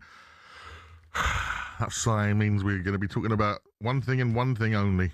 Not the Masters. No, we're going to talk about the... Well, I need the calls first. So 03717 22 3344. That's 03717 22 3344. If you are a Spurs fan, now is your chance to call talkSPORT. Okay. Do you think there's like a big dark cloud over North London? There is. The Arsenal fans and the Spurs fans, almost like a torrential rain is ready to come. Why does it always rain on me? That's how I feel like when I walk out of Tottenham Hotspur Stadium. Okay. So that is your chance to call. If you are a Spurs fan, even if you're not a Spurs fan, if you've got an opinion on what's going wrong at Spurs, 03717 22 3344. So, parts we have to talk about it. Spurs are now in the bottom three of the Premier League. It's got real. You know when they say issues got real? It has. It's got very, very real right now. Spurs have lost 16 Premier League games this season. Can I tell you, just from a managerial point, that's beginning to kind of I just don't understand where it's gone, is the new manager bounce. Where's that gone? You got your new manager in. I was expecting the big bounce today in terms of a draw or a win. Nuno went into West Ham, expecting a big bounce. No, it didn't happen. I mean, as he's gone on, it has. So maybe that's, like in the past, managers with personalities, bigger personalities, not kind of method kind of coaches, maybe they get more of a response. Does that make sense to you? Do you understand what I'm saying? So I don't know why that hasn't happened. Why hasn't there been a bounce today at Spurs? Because everything exactly the same. Everything about that team is flat. There's a flat energy. There's a flat vibe. It's flat at the stadium. I said to you, I thought the press conference from De Zerbi was a little bit kind of low key, a little bit like, well, let's see how we get on. I was expecting him to be a bit more bullish in the press conference, and that's how his team have played. I've said it before. He's the right man for a Spurs job, but it's the wrong time. For me, he's the type of man that needs a whole pre-season, takes the players out he doesn't like their attitude, etc. Yeah. I think right now, as I said, what we needed before was some kind of Spursy DNA in there, just to kind of utilise this whole club thing that Manchester United got so right with Michael Carrick. It's just a shame we don't have that. And I think overlooking people like Jermaine Defoe, seeing though he's at Woking now, etc. I know he's completely different to Michael because Michael had a great. Yeah, you can't compare them two. Yeah, they're non-comparable, but I just think it's a shame that Spurs haven't. Tim got Sherwood would have been a better shout. Yeah, I think of so. Like a personality and someone who's done the job, knows the criteria, knows the Premier League. But listen, I'm 100 till the end of the season. I'm 100% behind De Zerbi. We have to be behind him. We have to be behind the team. We know he's a top manager. I was just expecting. I've got to be honest. I was expecting a little bounce there today in terms of. And I looked at the stats, and actually the stats are very, very even. The game, between Sunderland and obviously you're away. Yeah. So, maybe it was a better performance than we suspect. We started off pretty well, but we just, again, I think we know Sunderland are physical. Yeah. We know they're strong, they're fast, they've got loads of energy. And again, you didn't like it, but I said it. Unlucky, right? We've been unlucky in a few things. Oh, no. Mate, the injuries also... No. Right. Listen. As soon as Romero, sorry, looks at someone, he gets sent off, right? And he has that look. Yeah, I'd send him off. Exactly. Yeah, The big man up front for Sunderland today pushed Romero into our keeper. He was already on a yellow card. He shouldn't have been on the pitch. Is he the guy who celebrated after the Newcastle? Yeah, he's a big lad. He is a big lad, and he gets a little bit carried away. I wasn't happy with that. Yeah, he literally pushed him into. He's already in a yellow card for. Which is almost a bit of an elbow, but wasn't. Yeah, but let's not go down the unlucky route. Robbery. No, look. I'm just gonna. That Paul. Where's the producer? Can you pause that unlucky button? Can we edit that out? No, keep it in. Okay, so Spurs are in the bottom three for the first time since 2009, and that is when we was with Ramos, and then Harry Redknapp came in, and everything changed. On the running, right. Give me some hope on your running. At the moment and today, looking at that, very toothless. Yeah, but where is the big games? What are the fixtures that you're going to win? Unfortunately, Pards, I genuinely look at them now and I'm thinking I don't know where they are. Because let's just have a look at them now, yeah? Spurs' fixtures coming up. I know we've got Brighton at home next week. Now, Brighton are in a good reign of form, right? 100%. And they like a big pitch. You're at home, right? Yeah. So that is a tricky one. I have to say It's that. tricky, right? You're gonna need De Zerbi to get that team right up and the fans to be right up for it. Wolves away. Well, I think you win there. Let's hope so. Aston Villa away. Not so easy. Leeds at home. That's a huge game. Crucial game. Chelsea away. And then we host Everton the last game of the season at home, who we often tend to beat at that stadium. Actually, we've whooped Everton. But this is Everton under David Moyes, who've had a good season. No, but also might well need a result to get into Europe. Exactly that. So, and looking at the league table, that looks like it's going to run to the last game of the season, where you could get yourself in Europe or end up 10th. I need to ask you this, Part, because you are a Premier League manager, and you know how to set up teams, and you look at players, and you've had players in your teams before where you know they've got ability and you've compensated their ability with runners around them, etc. Yeah. I don't understand how Xavi does not get into this Spurs team. Every single ex-footballer I speak to, every ex-manager, they're all the same, right? Some of the fans ain't having him. Even Sonny Snelling, who I do the Inside Spurs with here on talkSPORT, is just not having him at all. This young lad is the only glimmer of hope I see when he comes on. You mean offensively? Offensively, yeah. Yeah. We have no interlink between the front three, who are pretty bad at the moment. Solanke's completely gone off the boil, which is a shame. He came back quite strong. And that middle three with, today, which was Gallagher, Gray and Bergvall, which I like the look of because it's energy and it's young, but against the big Sunderland team, how are you not playing Palhinha in that three? Big man, he should have started for me. So yeah, have you looked at Xavi much? Yeah, I have seen it. And I've seen some moments from him where you go, "Wow, okay, this guy has definitely got talent." Mm-hmm.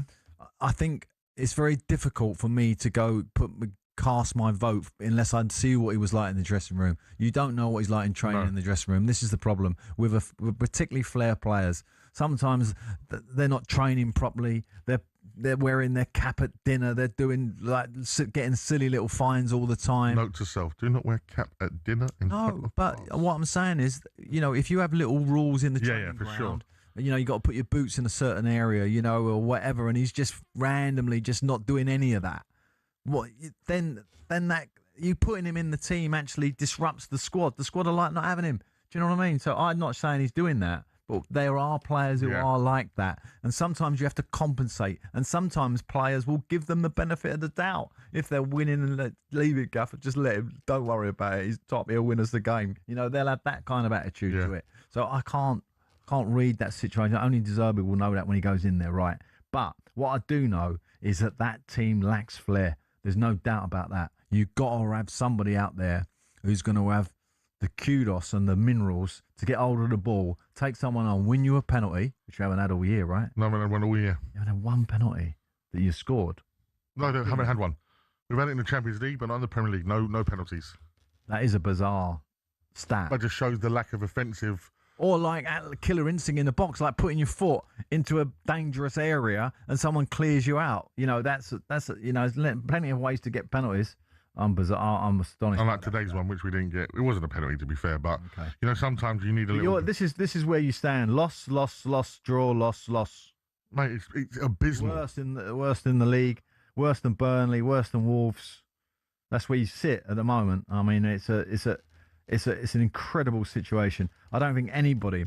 And we got here early today. I was talking to a few people in the in our backroom staff here. And they're all of the same opinion. We all thought Spurs would have no problem, but now there is a problem. There's a big problem. You're in the relegation zone. You've got a week to dwell on it. Week of negativity in terms of people and press and everybody digging you out and ex-players, etc., etc. Now you've got to pick yourself up and win next week. Matthew says, message from Matt, the Arsenal fan to Madge. I love this idea that Tottenham should have recruited a manager with Spurs DNA.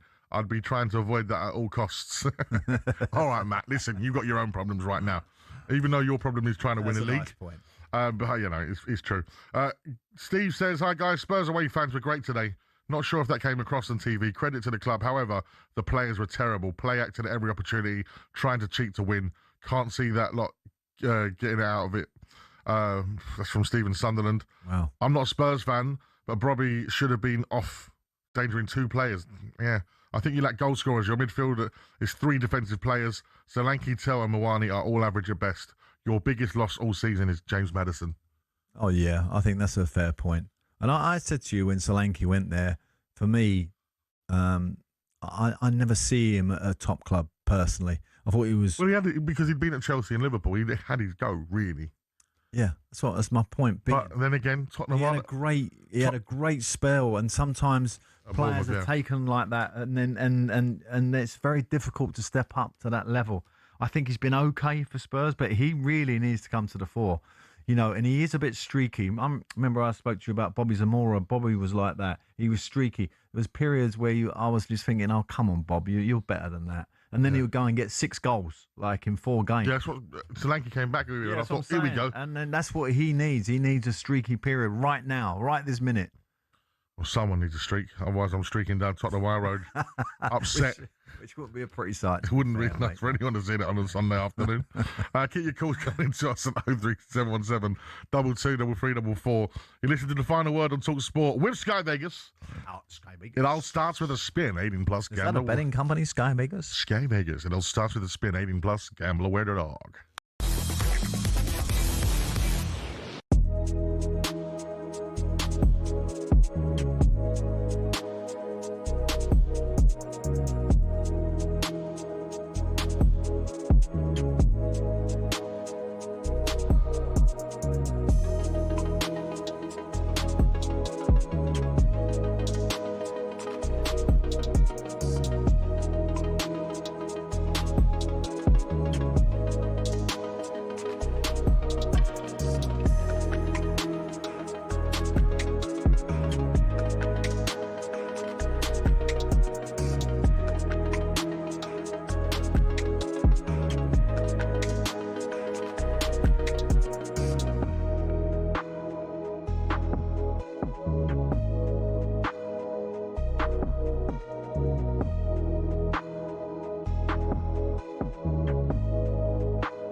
I mean, who's left there now?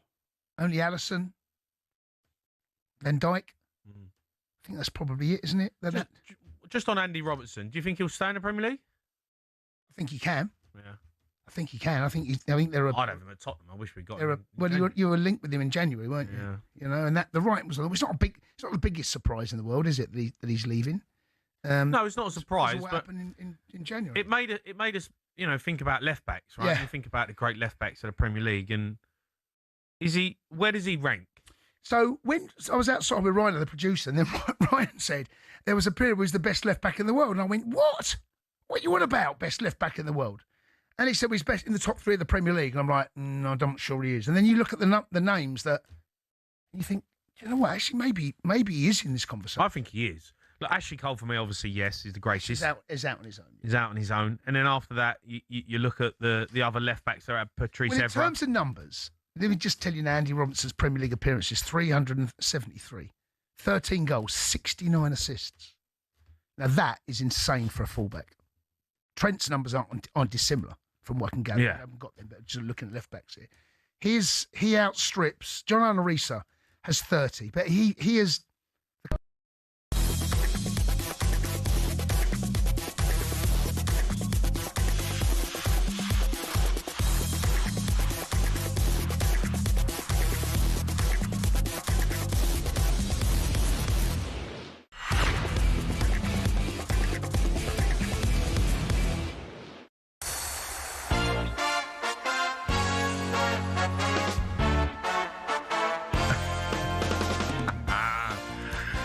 Producer Ross got there in time. It is competition time here on talkSPORT. Imagine Pards on the final word phone-in. We've got 2 tickets for Wimbledon. The tennis? Yeah, Wimbledon Lawn Tennis Championship on Monday the 6th of July. Up for grabs. Pims and strawberries and cream. Indeed. You'll be watching. You ever done the tennis? I used to live there. I used to work there. I've been there every year for about, 40 years. I've never been. Oh, it's a great event. You'll be watching the world's best from the official Wimbledon debenture seats on centre court. Very good. You'll also have exclusive debenture, am I saying that right? Debenture? Debenture lounge access throughout the day. Oh, hello. The perfect place to... Someone must have donated those because, they're kind of handed down over the years to family members. Well, it's the perfect place to soak up the atmosphere between matches parts. And for your chance to win, text the word WIN to 83338. Text costs £2.50 plus your standard network rate, or call us on 0343 418 7260. Lines close 16th of April at 4 p.m. That's when you need to answer your phone if it rings. 18 plus, UK residents only. This is a network promotion. Full T's and C's at talksport.com. So for your chance to win those wonderful tickets to Wimbledon, text the word WIN to 83338 now. I'll tell you what, we've had some great competitions on here of late, haven't we? Well, I'm just going to go back to Wimbledon because in the old days, you'd get prawn volivants there. You know, those little pastry parcels. That was the original 90s. With tiny little prawns, and that's used to be, but now, of course, you get king prawns with a little avocado dressing with a little bit of vinaigrette. Very nice. The volivants was very late 80s, early 90s. Yeah, absolutely. With a christening favourite. Yeah, and a little lump of cheese with a bit of pineapple. That would be another. Cheese and pineapple on a stick. if you know the Harry Enfield sketch. You can't beat it. Cheese and pineapple on a stick has been part of my community for years.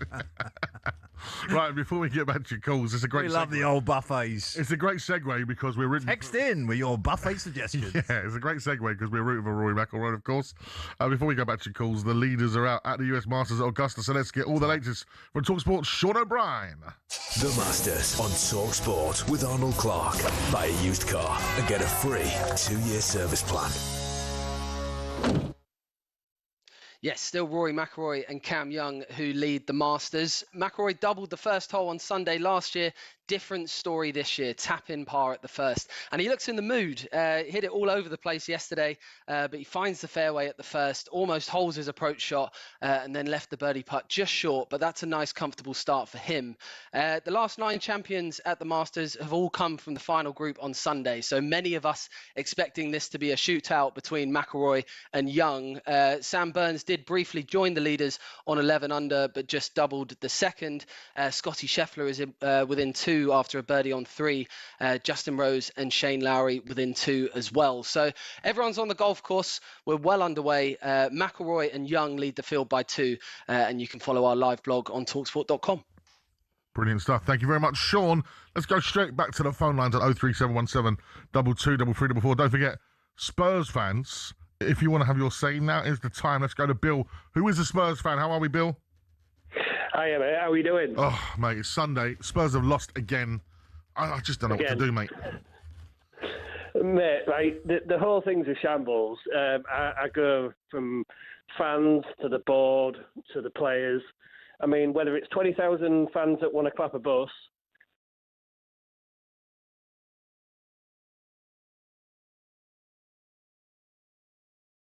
you've got the board who just seem hell-bent on wanting to make the wrong decision every single time.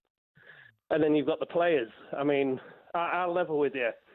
Today, I came to the decision that if it means that I don't have to watch any of these players play for Tottenham again next season, I am actually at peace with going down. Wow, that's a big statement. Is that bad?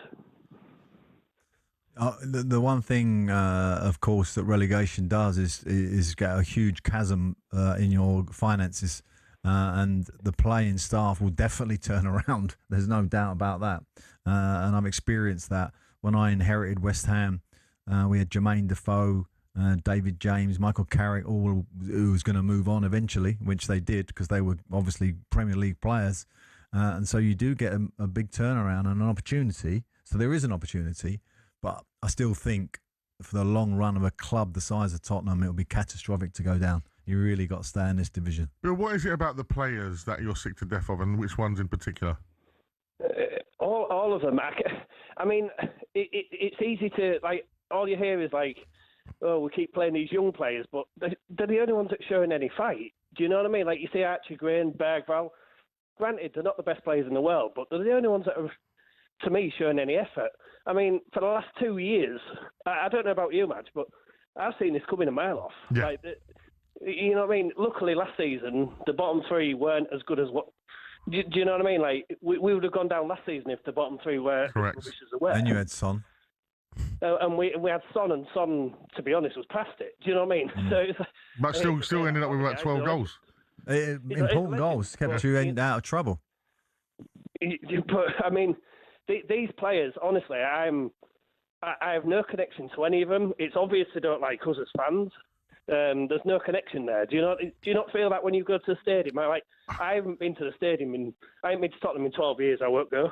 I hear you. Do you know what? It's strange because White Hart Lane, you could feel the connection between, you know. But hold on a minute. Just one point there that Bill made. I don't agree with, and that is that players don't respect or like the fans. Of course they do. But Pards, what we've seen and what Bill's probably going on is the fact that we've had certain players almost fighting the fans.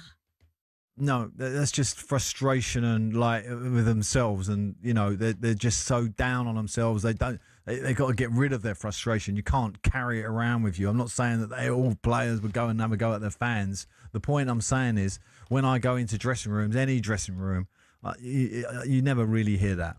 That's not something that's common with a team that's going down. What you get though is that fans are not helping us. You might get that shout in the change room. They need to give us a bit more. Do you know what's interesting? That's a frustration. Oh, I'll see what you think about this as well. Because when I've spoke to other fan bases who dislike Spurs, especially like West Ham fans, definitely. I've got lots of good friends at West Ham, and I'm like, why do you guys hate Spurs? What is it about Spurs? And they're like, you think you're better than what you are, and there is some justification in that.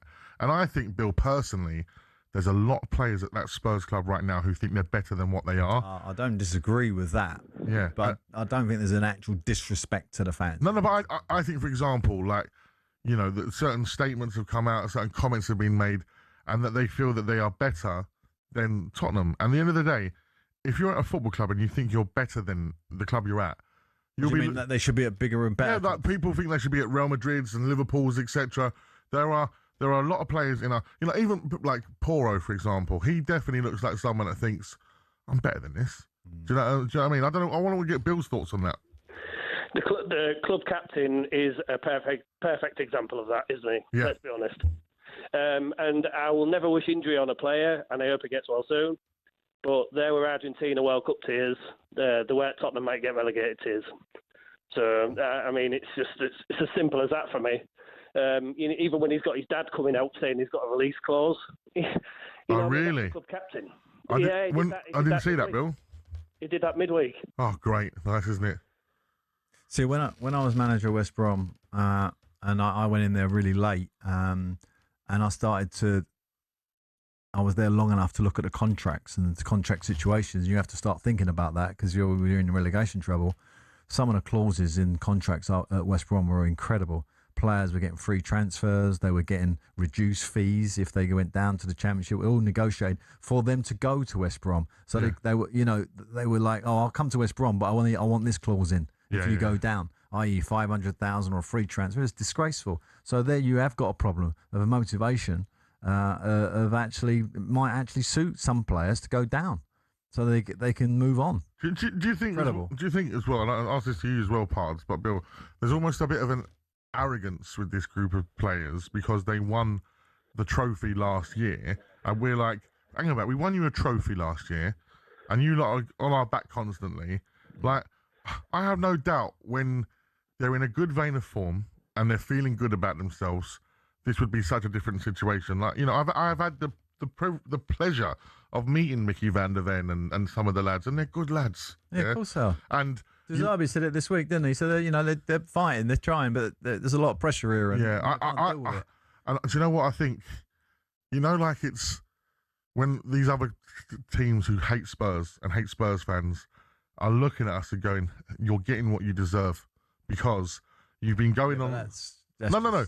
But by thinking we're a big club, but behaving, it's that. You are a big club. You've finished in the top 5 for like previous 8-9 seasons prior to the last 2 seasons, isn't it? Something like that. Yeah, but you can't keep the top 6. But you can't keep doing it the way that Spurs have done it over the last previous 10-15 years. And the last 2 years, and I kept saying it last year. The transfers have really killed you. And you know, I go back to Ange, and you know, Ange won that Europa Cup and all this on. Ange suddenly would become like he was like a great manager, and I wasn't having it. I wasn't having it. I thought the performances that they put in the league was just not good enough.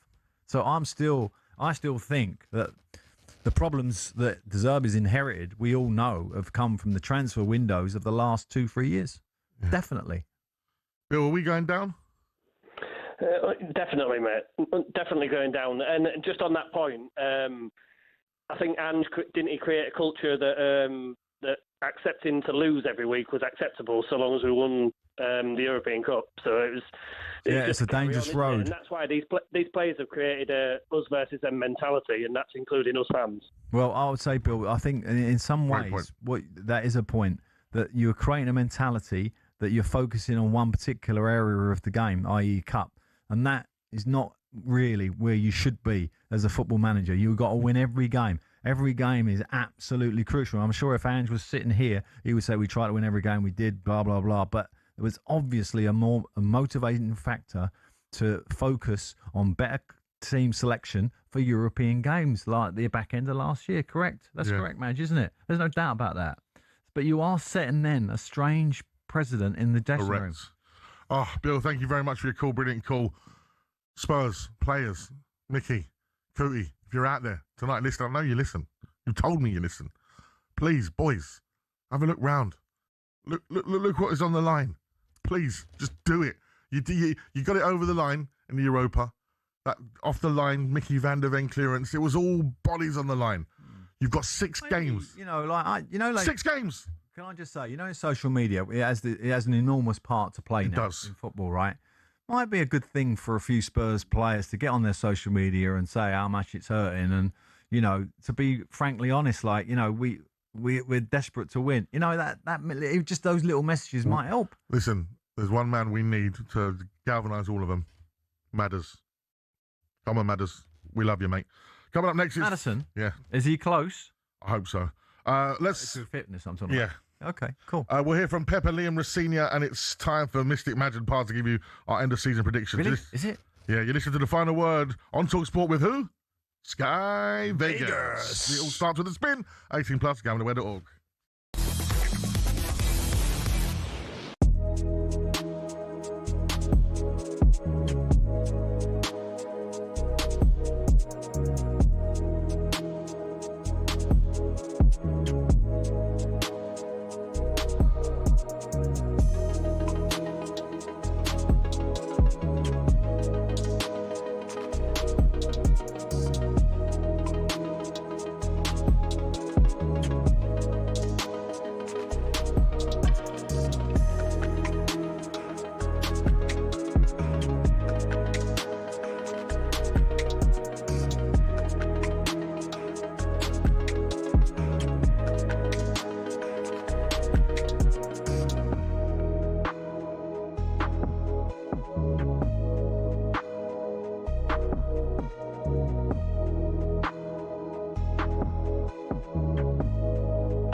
Morgan Rogers does seem to be doing it week in, week out, largely. 24 goals and 23 assists to his name since the start of last season. And he is expected to be at the centre of a £80 million transfer tug-of-war this summer. Why has this chatter started now? And just 80? Just, well... I think they want a bit more than that. I was doing some inquiries this morning to see if he's got a release clause in his contract. Doesn't sound like he does.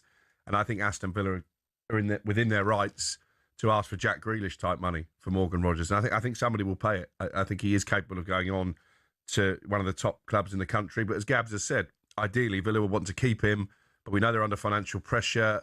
More to do, I think, with the UEFA financial regulations than the Premier League ones, but it may be that they have to cash in, particularly if they don't make the It would upset the manager. June the 30th as well. It would upset the manager because he's like his son. He's his favourite player. He plays every game. He's the last one to come off. He loves Morgan Rogers. You know, he brought him for £12 million. Formula One. It's a sport often seen as insular and elitist, but it's seen a meteoric rise under its owners Liberty Media, not only in popularity and viewership, but in the ability to almost print money. From greater access to more races, here's how it happened. For decades, Formula One was owned and run by one man, Bernie Ecclestone. He was old school, someone who thought the sport itself was enough, and there was no need for all this modern marketing and social media nonsense. But in 2016, Ecclestone agreed to sell his baby to American group Liberty Media. It cost Liberty Media $4.4 billion, and they quickly got to work. We got an F1 app almost immediately, and teams were allowed to show us more from behind the scenes. One of Liberty's most important deals was with Netflix, which in 2019 brought us Drive to Survive. The effect? An almost 70% rise in viewership for races in the US alone. It's massively benefited Formula One online too, with a rise from 7.8 million followers across its social media platforms in 2016 to around 50 million today. New eyes are on the sport too, with F1's own subscription TV channel, which people can watch anywhere in the world. But the main market they've tapped into is the US. There's now 3 races there a year, in Texas, Miami and Las Vegas, and an American-branded team, Cadillac, getting involved in the sport too. More races seems to be the direction of travel. A street circuit in Madrid's being welcomed onto the calendar, while conversations around a Grand Prix in Africa have ramped up in the last few years. More big events could be in the offing too, after the massive F1 75 season launch event in London in 2025. 7.5 million people tuned in to watch it live across the social media channels, and that doesn't include the viewing figures for where it was broadcast on TV in certain countries. It seems Liberty will do whatever they can to grow the F1 brand. Their efforts have been worthwhile too, with Forbes valuing the sport at $17.1 billion back in 2023, almost 4 times more than what they bought it for in 2016. Not bad, considering it's seen as a sport where people just drive around in circles.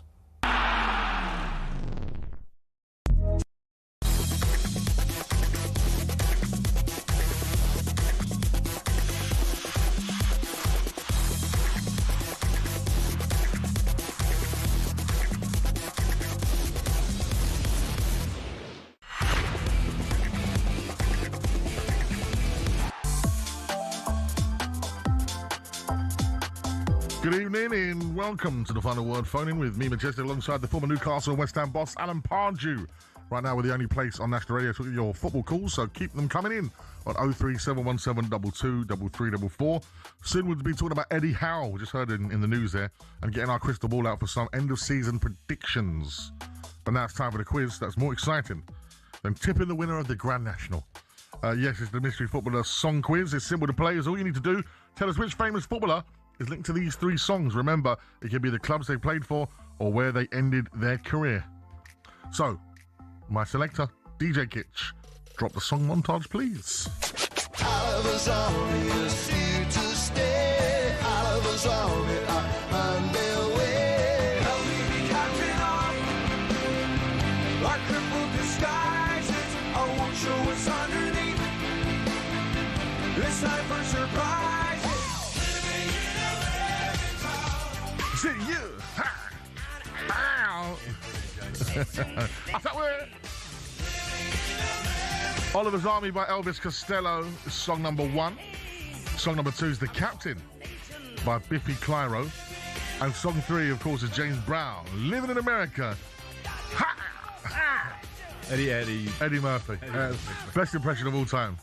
Have you seen him on stage with him? That's and you know what? I see an old clip of him the other day. Not Eddie.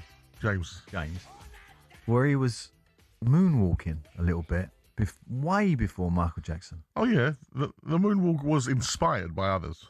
Yeah, he definitely did a bit of moonwalking in that 1955 black and white clip I see on TikTok. I love TikTok. Yeah, Pards on TikTok, I love it. Limits. James Michael Jackson had no problem in sharing his inspirations. Come a lot from James Brown, who's his hero. Well, there you go then. So he stole it. That's what my great coaches do. Yeah. We all steal off each other, and that's why you get these themes in football, because they're just stealing off it. We're all stealing off each other. All the set plays. I see a set play yesterday. I think I'm not sure if it was Brentford. Exactly the same as Arsenal's set play. Where they all run from the back to the front. Arsenal started that.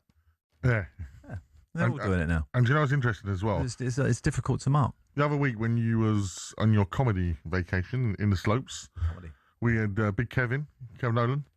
Yes. And I went home that night, and ironically, the the documentary about Sam Allardyce's Bolton was on Sky Sports. Kev played a big part in, Yeah. massive part actually. And you forget, it's such a shame that Sam's known as like the guy that's going to keep you up, because what he did at Bolton was absolutely phenomenal. Oof, that team. And he had some Kocher, who even Sam will tell you was the best player he ever managed. Really? In terms of Ability, technical yeah. quality. He was unbelievable. But what he did there, like he was beating United and Arsenal regularly. Yeah. It was. I think sometimes people don't get enough credit for someone that. And I can't remember Kev. I got a feeling Kev got something like 20-odd goals from midfield. And never got the one England call up. season. And never got an England call up. Yeah. It was great to have Kev on. Good little. We had the gaffer was missing, so I had the captain in. That's what I referred him to. Well, exactly, and in a manager in his own right, by the way. Yes. Of course, and coaching probably will be getting back in soon. Definitely, it's been a difficult season for him this year. We talked about it. It was nice to reflect on the season that he'd had, and obviously as a manager, you always feel like you could do the job and you get it over the line and things will turn around. But he said, he reflected on his time there and what he's learned, and I'd love to hear that, and definitely want to see him back in management soon. Yeah, and great personality. It was probably tighter to Sam than to me, because obviously he had a lot of years with Sam.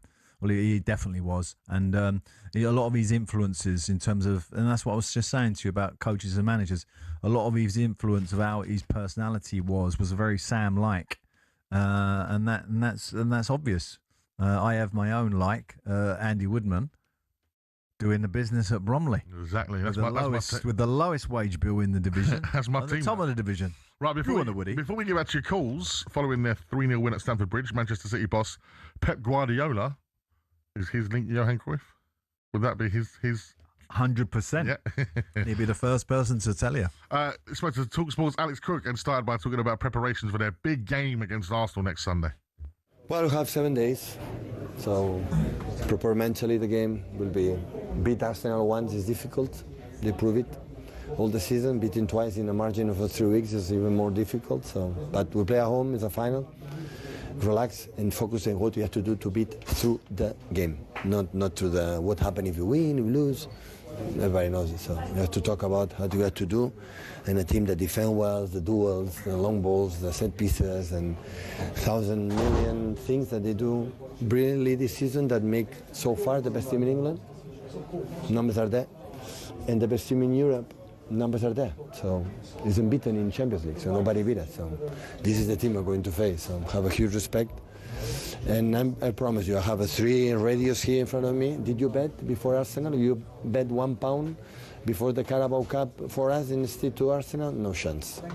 You are thinking Arsenal is going to win. So that is what to control for next Sunday. But we play at home and our people, and the people is happy because we won the Carabao Cup, we are in semi-final FA Cup, and the Premier League we are there. So that is what requires good teams, and we're going to try to do a good game. What's it like being the team chasing as opposed to the team that everyone else is trying to catch? I prefer to be 10 points in front, let me be clear. So I prefer to be there. But you're enjoying the pressure of being the chaser? We are not the first time, so we are going to be many times, but relax. Relax, prepare well, training good, relax, and read exactly what you have to do. This is what we need. Just a quick one on Nico. Is he okay because he went off injured? I don't know yet. Okay. Crookie also spoke to Chelsea boss Liam Rossini as he gave his reaction to the game, and also his thoughts on the clear frustration from the fans. First half, very good, very positive. Other than I don't even know if it's still debatable whether it is offside, maybe by half an inch. We probably take the lead and go on with confidence and energy that you need to win this game, and we don't. And we can see 2 goals in quick succession, and against a team as good as Manchester City. When you're trying to chase the game, gaps open up, and they show their quality as a team. I completely understand. They want to see their team win. They want to see the club in the Champions League, as I do. And now I take the accountability. I have to work really hard with my staff and the players in the next week for another massive game against Man United next week. Pep Guardiola and Liam Rossini are there, both respective managers of Manchester City and Chelsea, as Man City sweep aside Chelsea at Stamford Bridge at the big 4:30 kickoff here on a Sunday afternoon, which means the title race is absolutely back on. It looked like it was a foregone conclusion before kickoff yesterday as Arsenal lost to Bournemouth at home at the Emirates, and then Manchester City absolutely sweeping Chelsea aside, with the 2 of them meeting at the Etihad next Sunday. And of course, we're going to be on air after that. It's going to be one hell of a show, Pods. You can't help but look forward to that. I mean, that's we've got a great Sunday today. Obviously, we've had some great games, particularly that second half. Terrific from Manchester City. And then we've got the Masters tonight. I mean, it's fantastic sport in April, isn't it? And then we're near the nitty-gritty of the finals in May. And then the World Cup, and it was nice to see, this weekend. I didn't see anyone really get a bad injury, because it's that time of year now. You need everyone to stay fit. So that's good. And, of course, next Sunday is the Merseyside derby as well. Wow, what a game that is. What a weekend we've got. Yeah. So, we'll be on air after that. 03717223344 will be the phone line number, of course. Arsenal's crucial Champions League game against Sporting Lisbon will be live on talkSPORT this Wednesday evening. Coming up next, we'll be getting the latest from Augusta and going back to the phone lines. You're listening to The Final Word here on talkSPORT with Sky Vegas. It all starts with a spin. 18 plus, gamblerware.org.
How does he go about saving Spurs? Because we were talking about this on the Premier League All Access podcast. He's a pure football man. He wants to play a certain way, but the time it takes to get that injected into the player's veins is not long enough for the time that he's had in terms of being on the training ground. So does he have to be a little bit more simple in his approach? Does he have to work with the resources he's got? Yeah. And what are those? What has he had? He's probably had nearly 10 days maybe before the game kicks off. You can't have that hard approach, I don't think, at this stage. That's got to be something in the summer, and you work out who's with you, who's not. At the moment, he's got to work out what formation he's going to play, who's going to be his best players. And you look at the midfielders available, bring them down, Sam, like Bergvall, Gallagher, Paulinho, Sarr, Gray. Out of those centre midfielders, who do you choose out of them? Well, it's great to have Bergvall back for a start, and it's great to have a choice, because one of the problems they've had over the season is they haven't been able to have a choice because there's been so many injuries. But even going forward, Tell.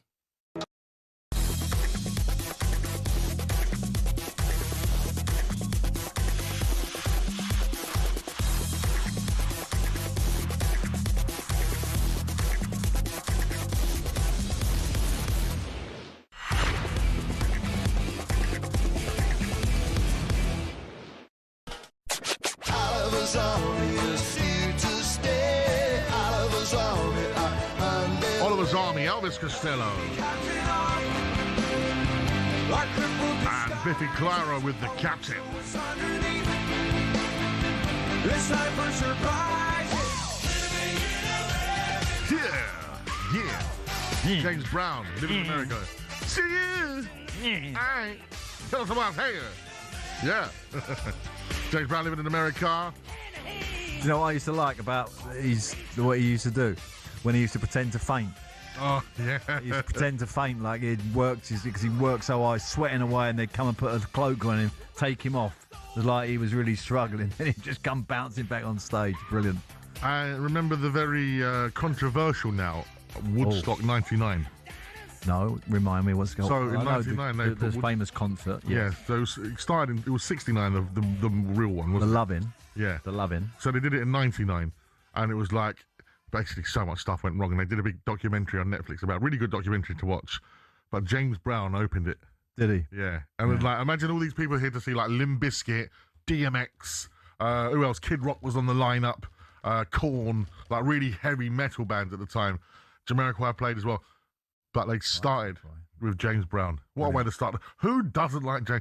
I'm going to ask the audience, who doesn't like James Brown? Everybody loves James Brown. He's got Gallery. In the gallery, does everybody like James Brown? Everyone like hands up, They you like don't James even Brown? know who James Brown is. They think he's like some sort of pickle. I need to ask the nation, the world, because we got worldwide listeners. Is there anyone out there? He used to do a bit of gospel too, you know. Yeah, he had it all in the locker. Yeah, he had it all going on. Rock and roll, gospel. He covered it all. Souls, blue. 03717 223344. If you're not a James Brown fan, a James Brown fan, no, I need to know why. So that's your montage there. Oliver's Army, Elvis Costello. The captain, Biffy Clyro.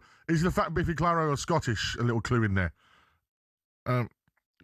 Just the song name. Okay, so the captain, James Brown living in America. So captain living in America, Oliver's Army, Elvis Costello. Okay. Do you think you know the answer to the mystery footballer quiz with those clues? Text us on 8. I'm not sure of this one. 1089. Nor am I just yet. 03717 223344. Right, so before we go back into your calls, the leaders are out at the US Masters at Augusta. So let's get all the latest from talkSPORT. Sean O'Brien. The Masters on talkSPORT with Arnold Clark. Buy a used car and get a free 2-year service plan. Yes, Rory McIlroy and Cam Young trading blows here. Young struck first, incredible up and down at the par 5 second. He made birdie and McIlroy couldn't convert from around 12 feet. But Rory immediately bites back. Birdie of his own at the 3rd. Beautiful bunker shot. And this time he does convert from around 10 feet. So it's as we were at the top. McIlroy and Young shared the lead, although it looks like advantage Young at the par 3 4th just now. Rory in a spot of bother. These two have actually increased the gap to the field. They're now 3 clear. Justin Rose, Scotty Scheffler and Russell Henley are the ones closest. They're all within 3, but it's still Rory and Young who lead the Masters. Sean, let me ask you a question because last year when Rory was coming down the stretch with DeChambeau, all the crowd was supporting him because obviously the 4th one, the major, etc. But this time round, I wonder where the crowd will be. Where do you think they will be? I think they'll still be with Rory, Pards. I think Cam Young actually alluded to that in his press conference yesterday. He said he doesn't feel like, despite being an American, he's going to be the crowd favourite. I was at the Ryder Cup in New York in September, and Cam Young was electric, and he really kind of draws people to him. He's got a bit of swagger and charisma about him, and the way he plays is so aggressive. He's a lot like Rory in many ways, and I wouldn't be surprised if he was the kind of next crowd favourite. But for now, I think just the story of Rory at Augusta, I think it will still be the crowd pulling for Rory, I think. Yeah, I can see a playoff here. I think we're going to have a long night, Sean. I think so too. These two are in the top 3, and they're playing some incredible lights out golf. I mean, Rory didn't have his best stuff yesterday, but he looks a lot freer today, swinging a lot smoother. And Cam Young's just been electric since the back 9 on the first day, really. Don't forget, Cam Young started 4 over through his first 7 holes. So to be leading the Masters on Sunday is quite incredible. Yeah, absolutely. Brilliant stuff. Thank you very much, Sean. We'll have you updated throughout the show and the night here on talkSPORT. We got a message here from Julian Marshall. So to Imagine Pards, just want to say a thank you so much for your really positive words about Bob Budka and his amazing golf commentary. Sadly missed. All the legends, but particularly remember Bob at the occasion of the final day of the Masters. Nice one, guys. Yeah. We had to doff our cap to the late, great Bob, didn't we? Right, 03717 223344 is the phone line. Let's go over to Chris, the Spurs fan. How are we, Chris? I'm all right, mate. How are you? Oh, it's another Sunday. We've lost another game, and I just don't see us winning another game this season, mate. That's how bad it looked today. We're just coming home from Sunderland now. But I thought our team, look, pick a few positives out of a real bad situation here. I think our team looks a little bit better drilled than it has done for weeks. And I don't think Sunderland really laid a glove on us apart from the goal. I agree with that. That was a deflection. The stats support that, Sean, as well. It does look like there was a much more kind of rounded performance. All the stats sort of added up a little bit to an away, a draw at least. Well, we were unlucky not to get a draw, but we just find ourselves in this situation again, don't we? But I think week to week, it's going to be West Ham lose, Leeds lose, Tottenham lose. Then we will nick one. I think it'll go down the last day. I don't think this is going to be. I think Forest are safe. Personally, I think they're the ones in form, and I think they'll pull away from it all. What about their involvement in the European competition? Do you think that might distract them, especially for the owner? If he's thinking I can nick Don't seem to be doing them any harm at the moment. I know there is that, because that's a great point they got today, to be fair to them. But just as it goes deeper into the competition, then it becomes more difficult for them. Maybe, but I think there's more of a chance. I think West Ham are the real. And Leeds, really, I think they got a tough game on Monday night. I will say with Forest, Chris, that they've got to go to Sunderland, not an easy place. They've got to go to Chelsea, although Chelsea were not great today. Yeah, but they can still produce Chelsea. Yeah, they can still win it. And they've got to go to Manchester United. That's 3 really difficult away games. Really difficult away games. I know we're talking about Spurs tonight, etc., etc.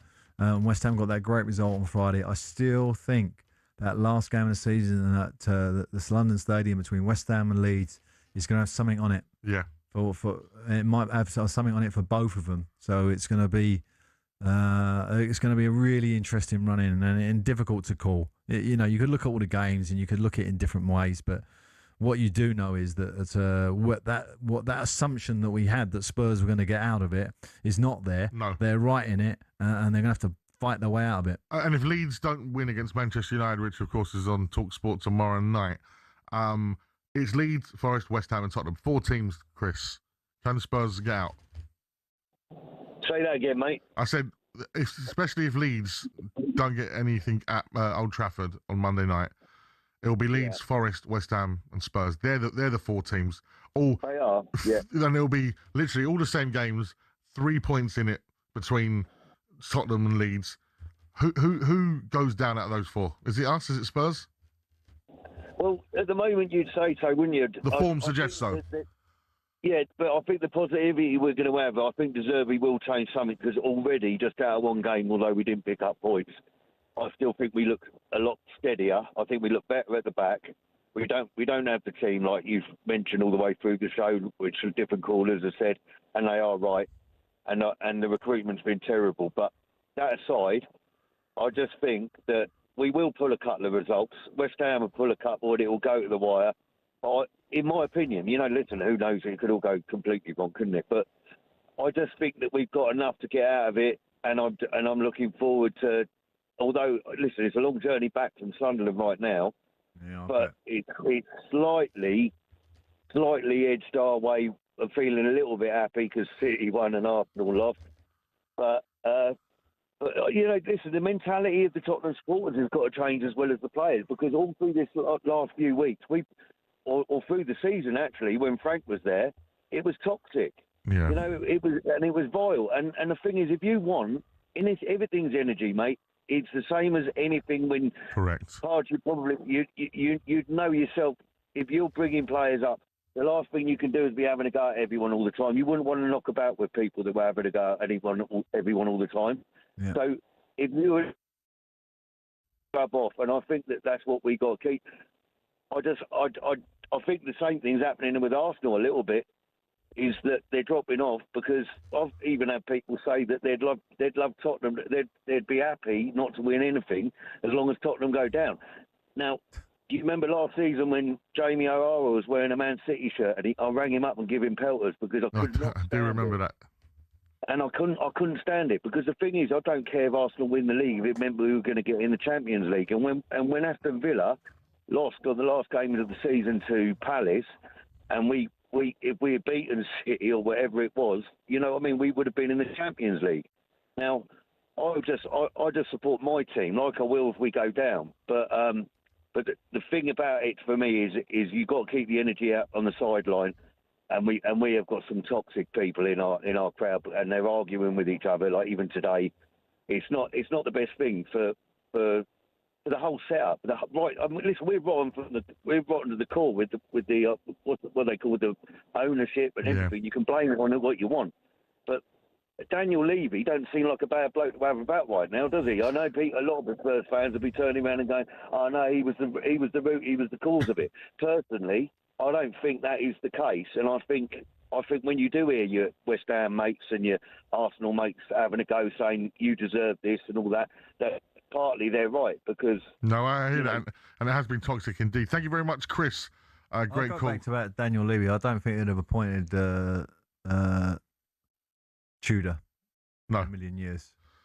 Soon we'll be giving out our end of season predictions and just how much pressure is Eddie Howe under. Find out next here on the Final Word on talkSPORT.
Managers can be petulant, players can be petulant, just like owners can be. De Zerbi was. I mean, you know, you can say De Zerbi, and he's walked into the Tottenham job. You know, like. Would you take him? Would you take him at Chelsea? Right here, right now. Why are you hesitating? Well, because that's just it's a rhetorical question. I know, but would you take him at Spurs? Yeah, I would have, but we got De Zerbi. I know, but you're facing relegation. You got Rossini as the manager. That's not the question. Okay, what's the question? Is would you take him at Chelsea? No. Why? Well, that don't give you a reason, right? No. What do you mean? I want a reason. Because he's petulant. No, that's not a reason. Well, it is. You've had loads of petulant managers. I know, but you've had hundreds of them. They get sacked. Okay, but that's absolute garbage. Don't tell me you wouldn't take Glasner over Rossini. No, I wouldn't. Oh, mate. No. What are you on about? You're throwing your pen down. What are you on about? You're like a petulant No, child. I know, but you're just an idiot. Like, I know you've got like a little Chelsea gig. I know you've got your little Chelsea gig going on over there. I don't get me own way. No. So I'm throwing my pen down. How Mate, childish are you? No, that is absolute guff. Throw that. No, it's absolute guff. You're talking absolute garbage. Don't talk garbage. Glasner is.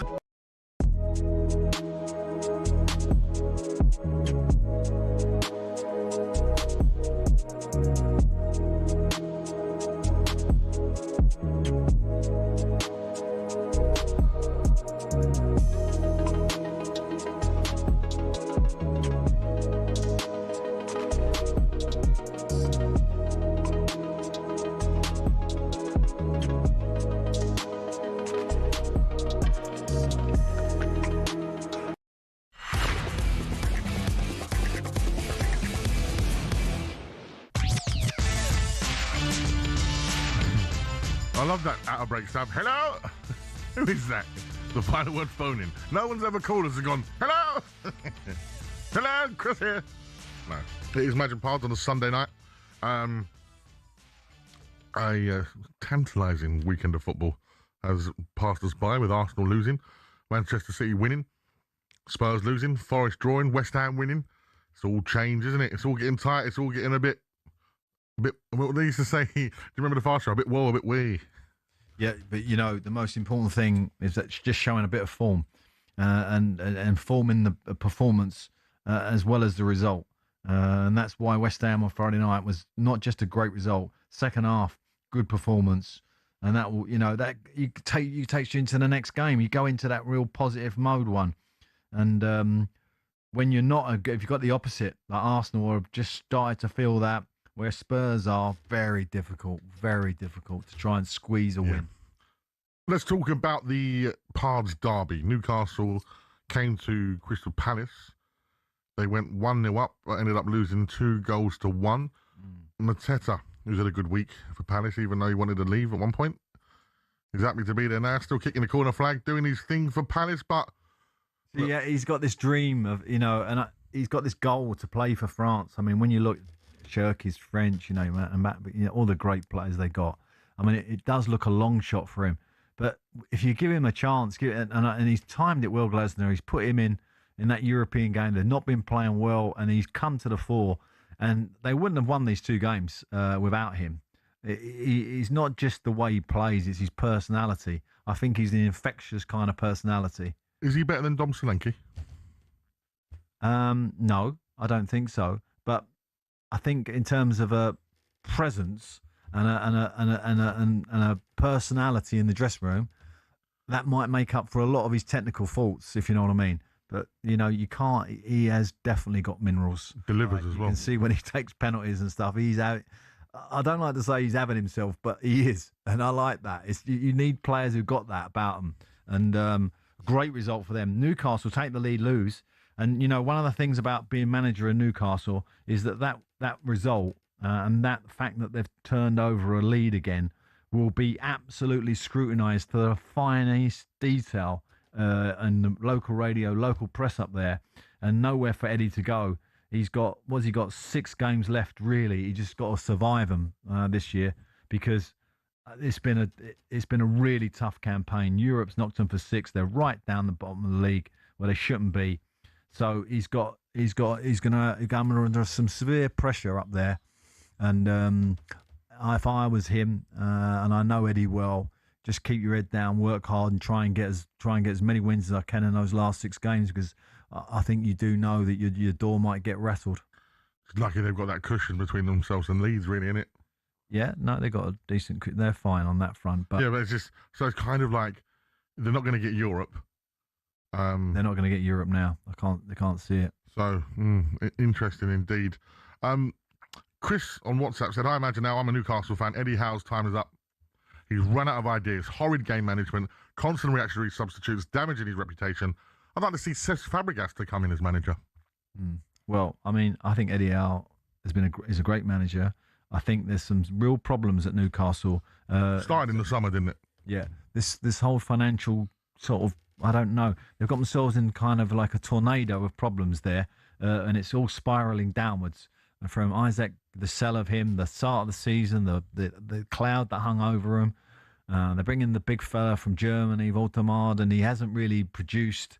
It's been a very European campaign, injuries, etc., etc. It's just been a really difficult season. And now, what that fan is saying is what a lot of Newcastle fans will be saying. They'll be looking for change. And it's very difficult to pin that on Eddie. But, ultimately, you're the manager. You have to take it. Yeah, absolutely. Newcastle now 3 defeats in a row.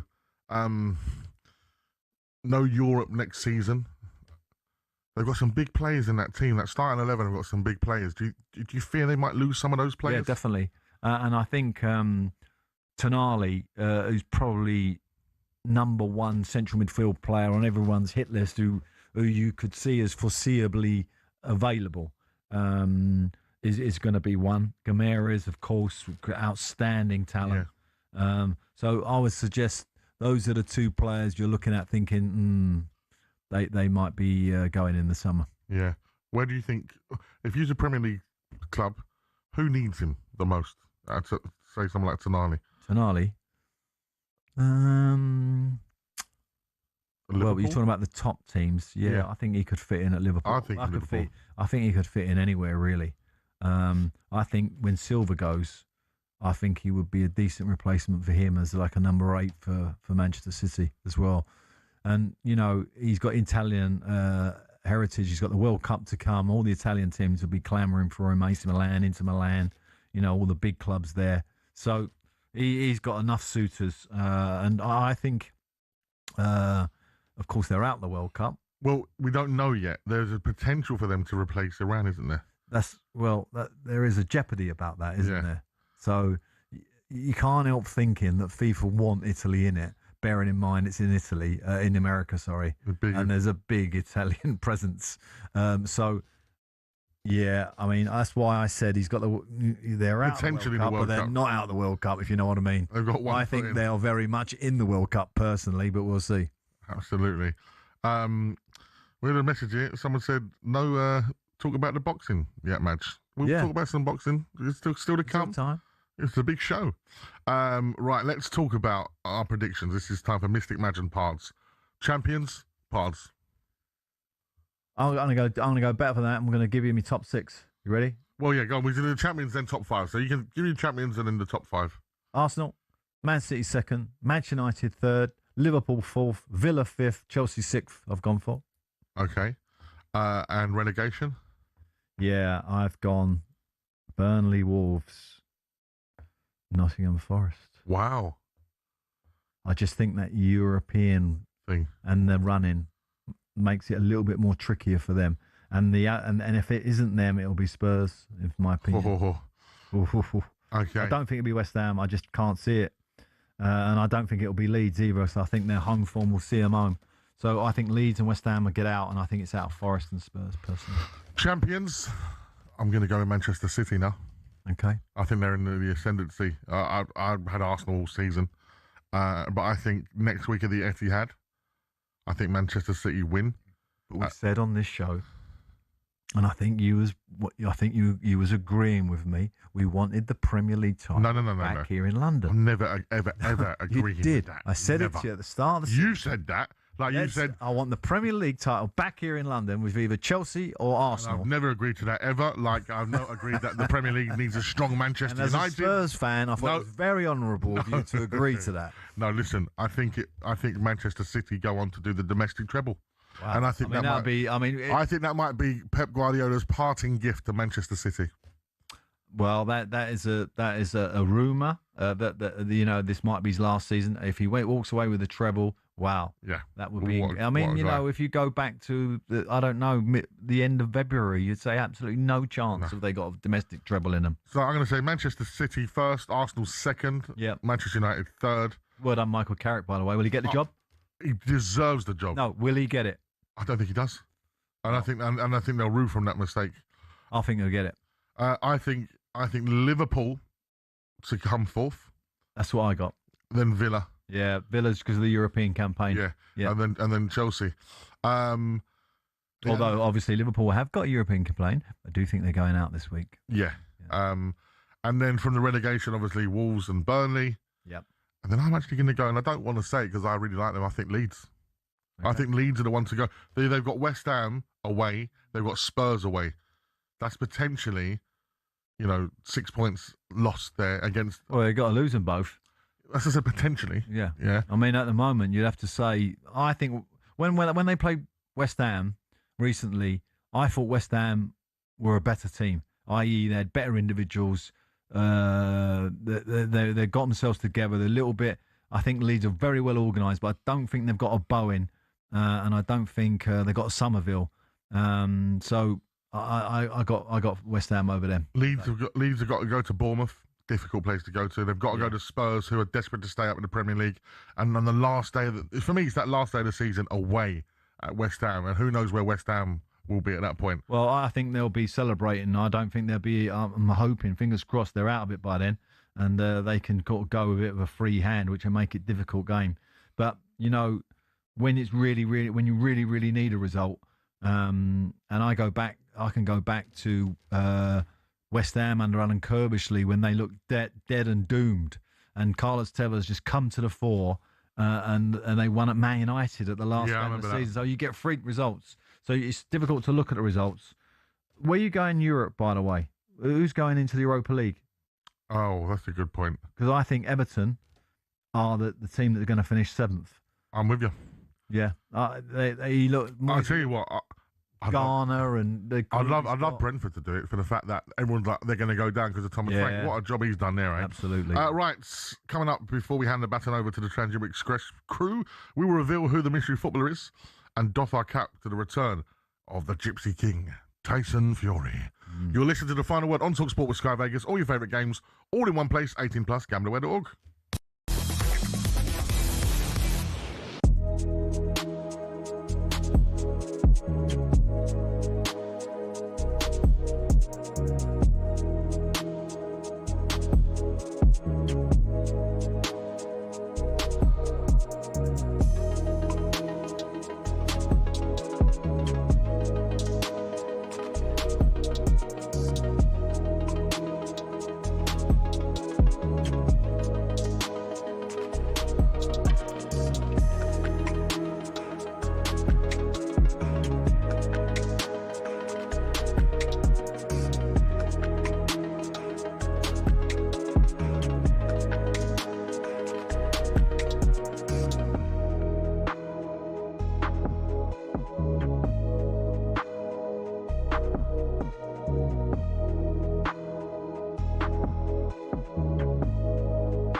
Eddie Howe deserves to keep his job definitely in the summer, rebuild his squad of players, probably no European football next season. But you have to be honest and say the Premier League season hasn't been good enough at Newcastle standards. That's fine. But is that because of the fact that they haven't got a deep enough squad?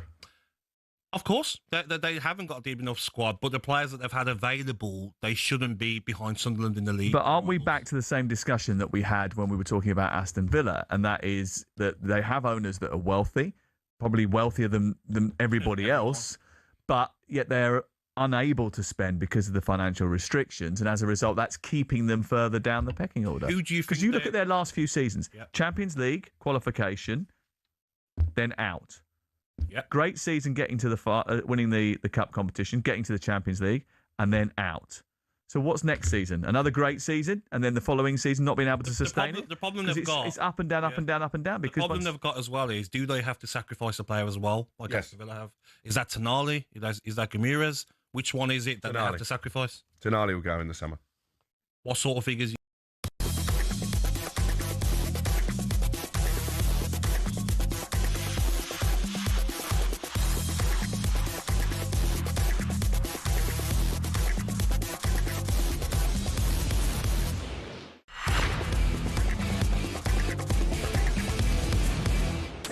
Oliver's Army is here to stay. Oliver's Army. Oliver's Army, Elvis Costello, who of course is a Liverpool fan. Then Biffy Clyro, the captain. I won't show what's underneath. It's time for surprise. And then the big man, James Brown, living in America. So, Liverpool, captain, and living in America. Yeah, that's the last one threw me a little bit, that last clue. Do you know who it was? I do now. It was Liverpool captain, former Liverpool captain, Stevie G, Steven Gerrard. He's been on the media a little bit. He's putting himself out there, isn't he? Yeah. He's trying to get back in again. So many people got it right, by the way, but the first to get it right, of course, was John. So congratulations, John. Well done to you, my friend. Before we talk about the big games happening this week and Tyson Fury, let's return our attention to Augusta and get the latest action for the US Masters from talkSPORT's Sean O'Brien. The Masters on talkSPORT with Arnold Clark. Get an extra £500 when you part exchange your car. Disaster strikes for Rory McIlroy in the final round of the Masters. Double bogey at the par 3 fourth. Only had about 7 feet down the hill for par, but he knocked it quite far past and then missed the 5-footer coming back. We've all been there, but in a moment like this, that is a shocking 3-putt. And he's out of position on 6 as well. So this is threatening to unravel a little bit, and we've been here before. But he only trails Cam Young by 2 shots, and so does Justin Rose. He just hit one of the best shots I think I've ever seen from the Pine Straw on 7. Is this going to be his fairy tale year? Russell Henley also within 2, and world number 1 Scotty Scheffler is 3 back. So Cam Young leads the Masters by 2, and you can follow up on talksport.com. Brilliant stuff indeed. We'll have you keep you informed throughout the night here on talkSPORT. Don't forget, on Tuesday, updates on talkSPORT with Liverpool as they host PSG at Anfield. We know about Liverpool and big nights in Europe. They've turned it around against Barcelona before from magnificent deficits. Can they do it on Tuesday at Anfield, Par, do you reckon? Liverpool PSG? No. And that's that. I got Paris to. They're just. I've never seen a team, and I include Barcelona in this, who move the ball so fluidly as Paris, and their movement off the ball, i.e., the pace that they go at, is just quite incredible. Insane, isn't it? Look like they're on to do the back-to-back Champions League. PSG. Well, I think Bayern Munich is the slippery one in the semi-final. If they get through, I think Bayern and get through past Real Madrid. What I've seen of Bayern Munich, they definitely got the tools to beat Paris. Yeah. That'll be the game. Whoever wins that will win it, I think. How good's Elise been for Bayern Munich? Yeah, very good. Well, everyone at Palace knew. And again, at Reading, by the way. With Liverpool. Diaz, getting rid of Diaz. He's been superb for Bayern Munich this season. The Diaz one was always a weird one for me. So strange, wasn't it? Yeah. Was it more like the player just desperate to go, I'm guessing? Maybe. I don't know. Yeah. Maybe he should have bided his... Well, he's having a great time at Bayern Munich, but he could have bided his time because Salah's obviously on the way out. He would have been the absolute main man at Liverpool. Right, don't forget Arsenal against Sporting Lisbon on talkSPORT on Wednesday, presented by Adrian Durham, commentary from Jim Proudfoot and former England striker Darren Bent. Let's turn our attention to the boxing. Of course, Tyson Fury made his return to the ring last night at the Tottenham Hotspur Stadium.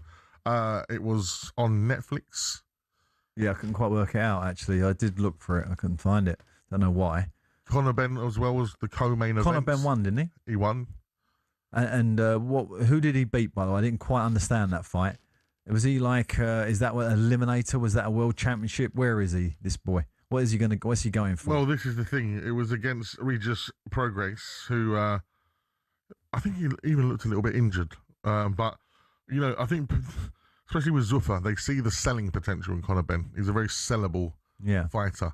But Which in is terms always of a big thing in boxing. Yeah, but in terms of fighting credentials, I did hear some scathing reviews on the fight night last night from some of their experts that were on there. Oh, okay. In regards to Conor. About his performance? Well, just performance, just where he is and the way that Netflix sort of positioned him as a fighter. But, you know, Conor went in there, got the job done, and at the end of the day, he's selling tickets. He sells tickets. Yeah, we're good. Nigel Benn and everybody else. Come on. We're all on Conor's side. I want to talk about Tyson Fury's body. Looks weird. Does that make sense to you? I won't be commenting on the Gypsy King's appearance.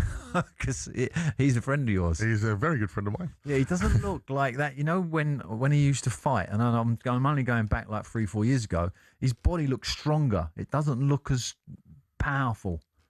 Well, you know, yesterday was a tune-up fight. Yeah. It was always going to be that. And, you know, Makhmudov is no joke. You ain't going to tell him I said it, have you? He's listening. I told him to listen. I said, Pardew's going to say lovely things about you. I didn't mean it.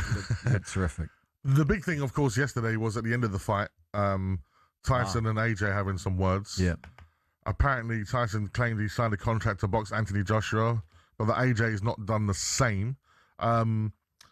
This is the fight that all boxing fans, I don't say all boxing fans because I think some of the purists are over it, but the majority of boxing casual fans, especially, AJ McElroy's just missed another Fury.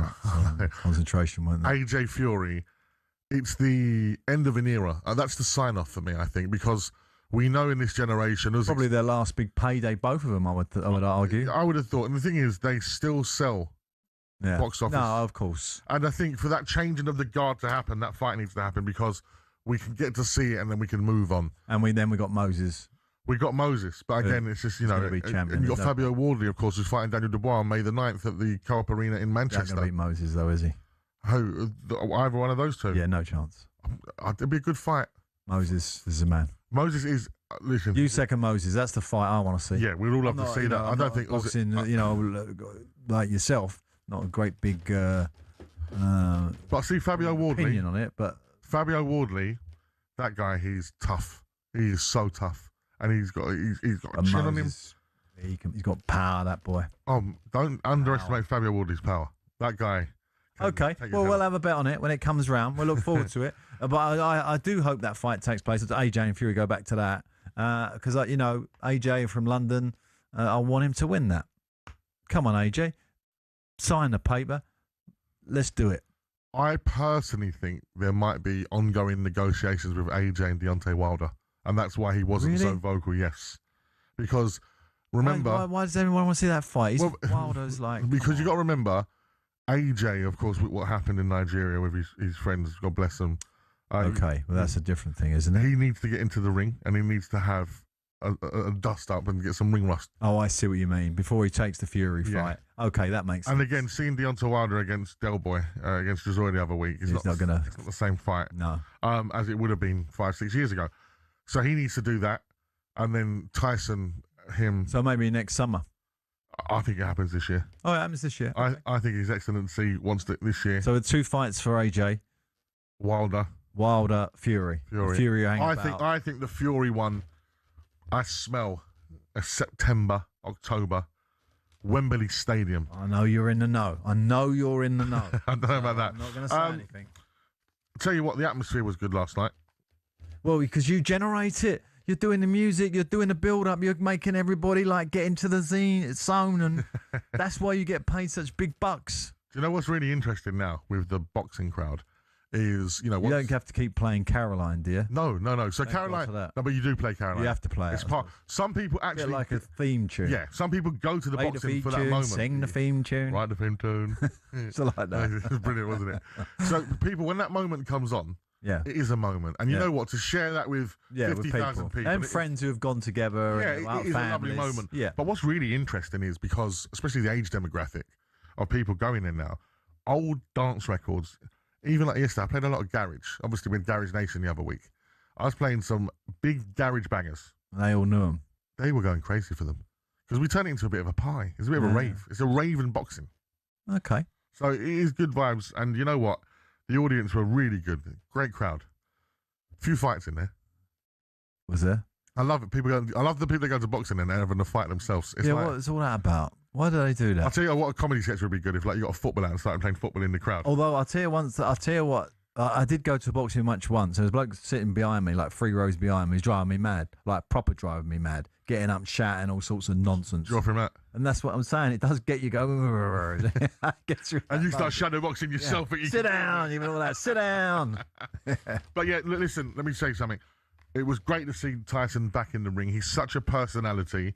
And I thought the tribute to Ricky was wonderful. Yeah. Which was really nice. And you could see how emotional he was walking out in Ricky's colours. And, to be a Man United fan, to wear... And his family is just remarkable, isn't it? He just knocks those kids out for fun. The missus is great. And they got the show coming up. Yeah, Paris was there as well. Good to see Paris. But they got the show coming up again, haven't they? It's out today. They're not silly. They're not silly Netflix at home with the Furies. Yeah, absolutely. Be a lot of good fun to watch that. And of course, if you love your boxing, we've got a whole talkSPORT channel dedicated to boxing, as well as a weekly podcast on there with Simon Jordan and the rest of the boxing gang, Spencer Oliver, Adam Cattrall, etc. A good friend Gareth A. Davies, see him at the week as well. Brilliant. And with his lovely locks. Yes.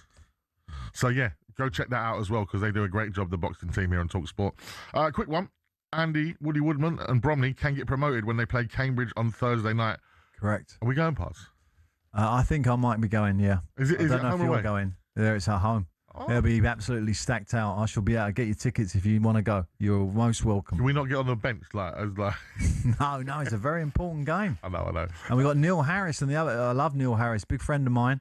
And he's obviously trying to go up himself with Cambridge, so it'll be one hell of a fight. What's the be 5,000 people there? What's the kind of sort of hospitality there? Excellent. Is it fantastic? Excellent hospitality. I say that as I go there looking for a nice starter and a nice main. Don't want him to mess it up, the main man.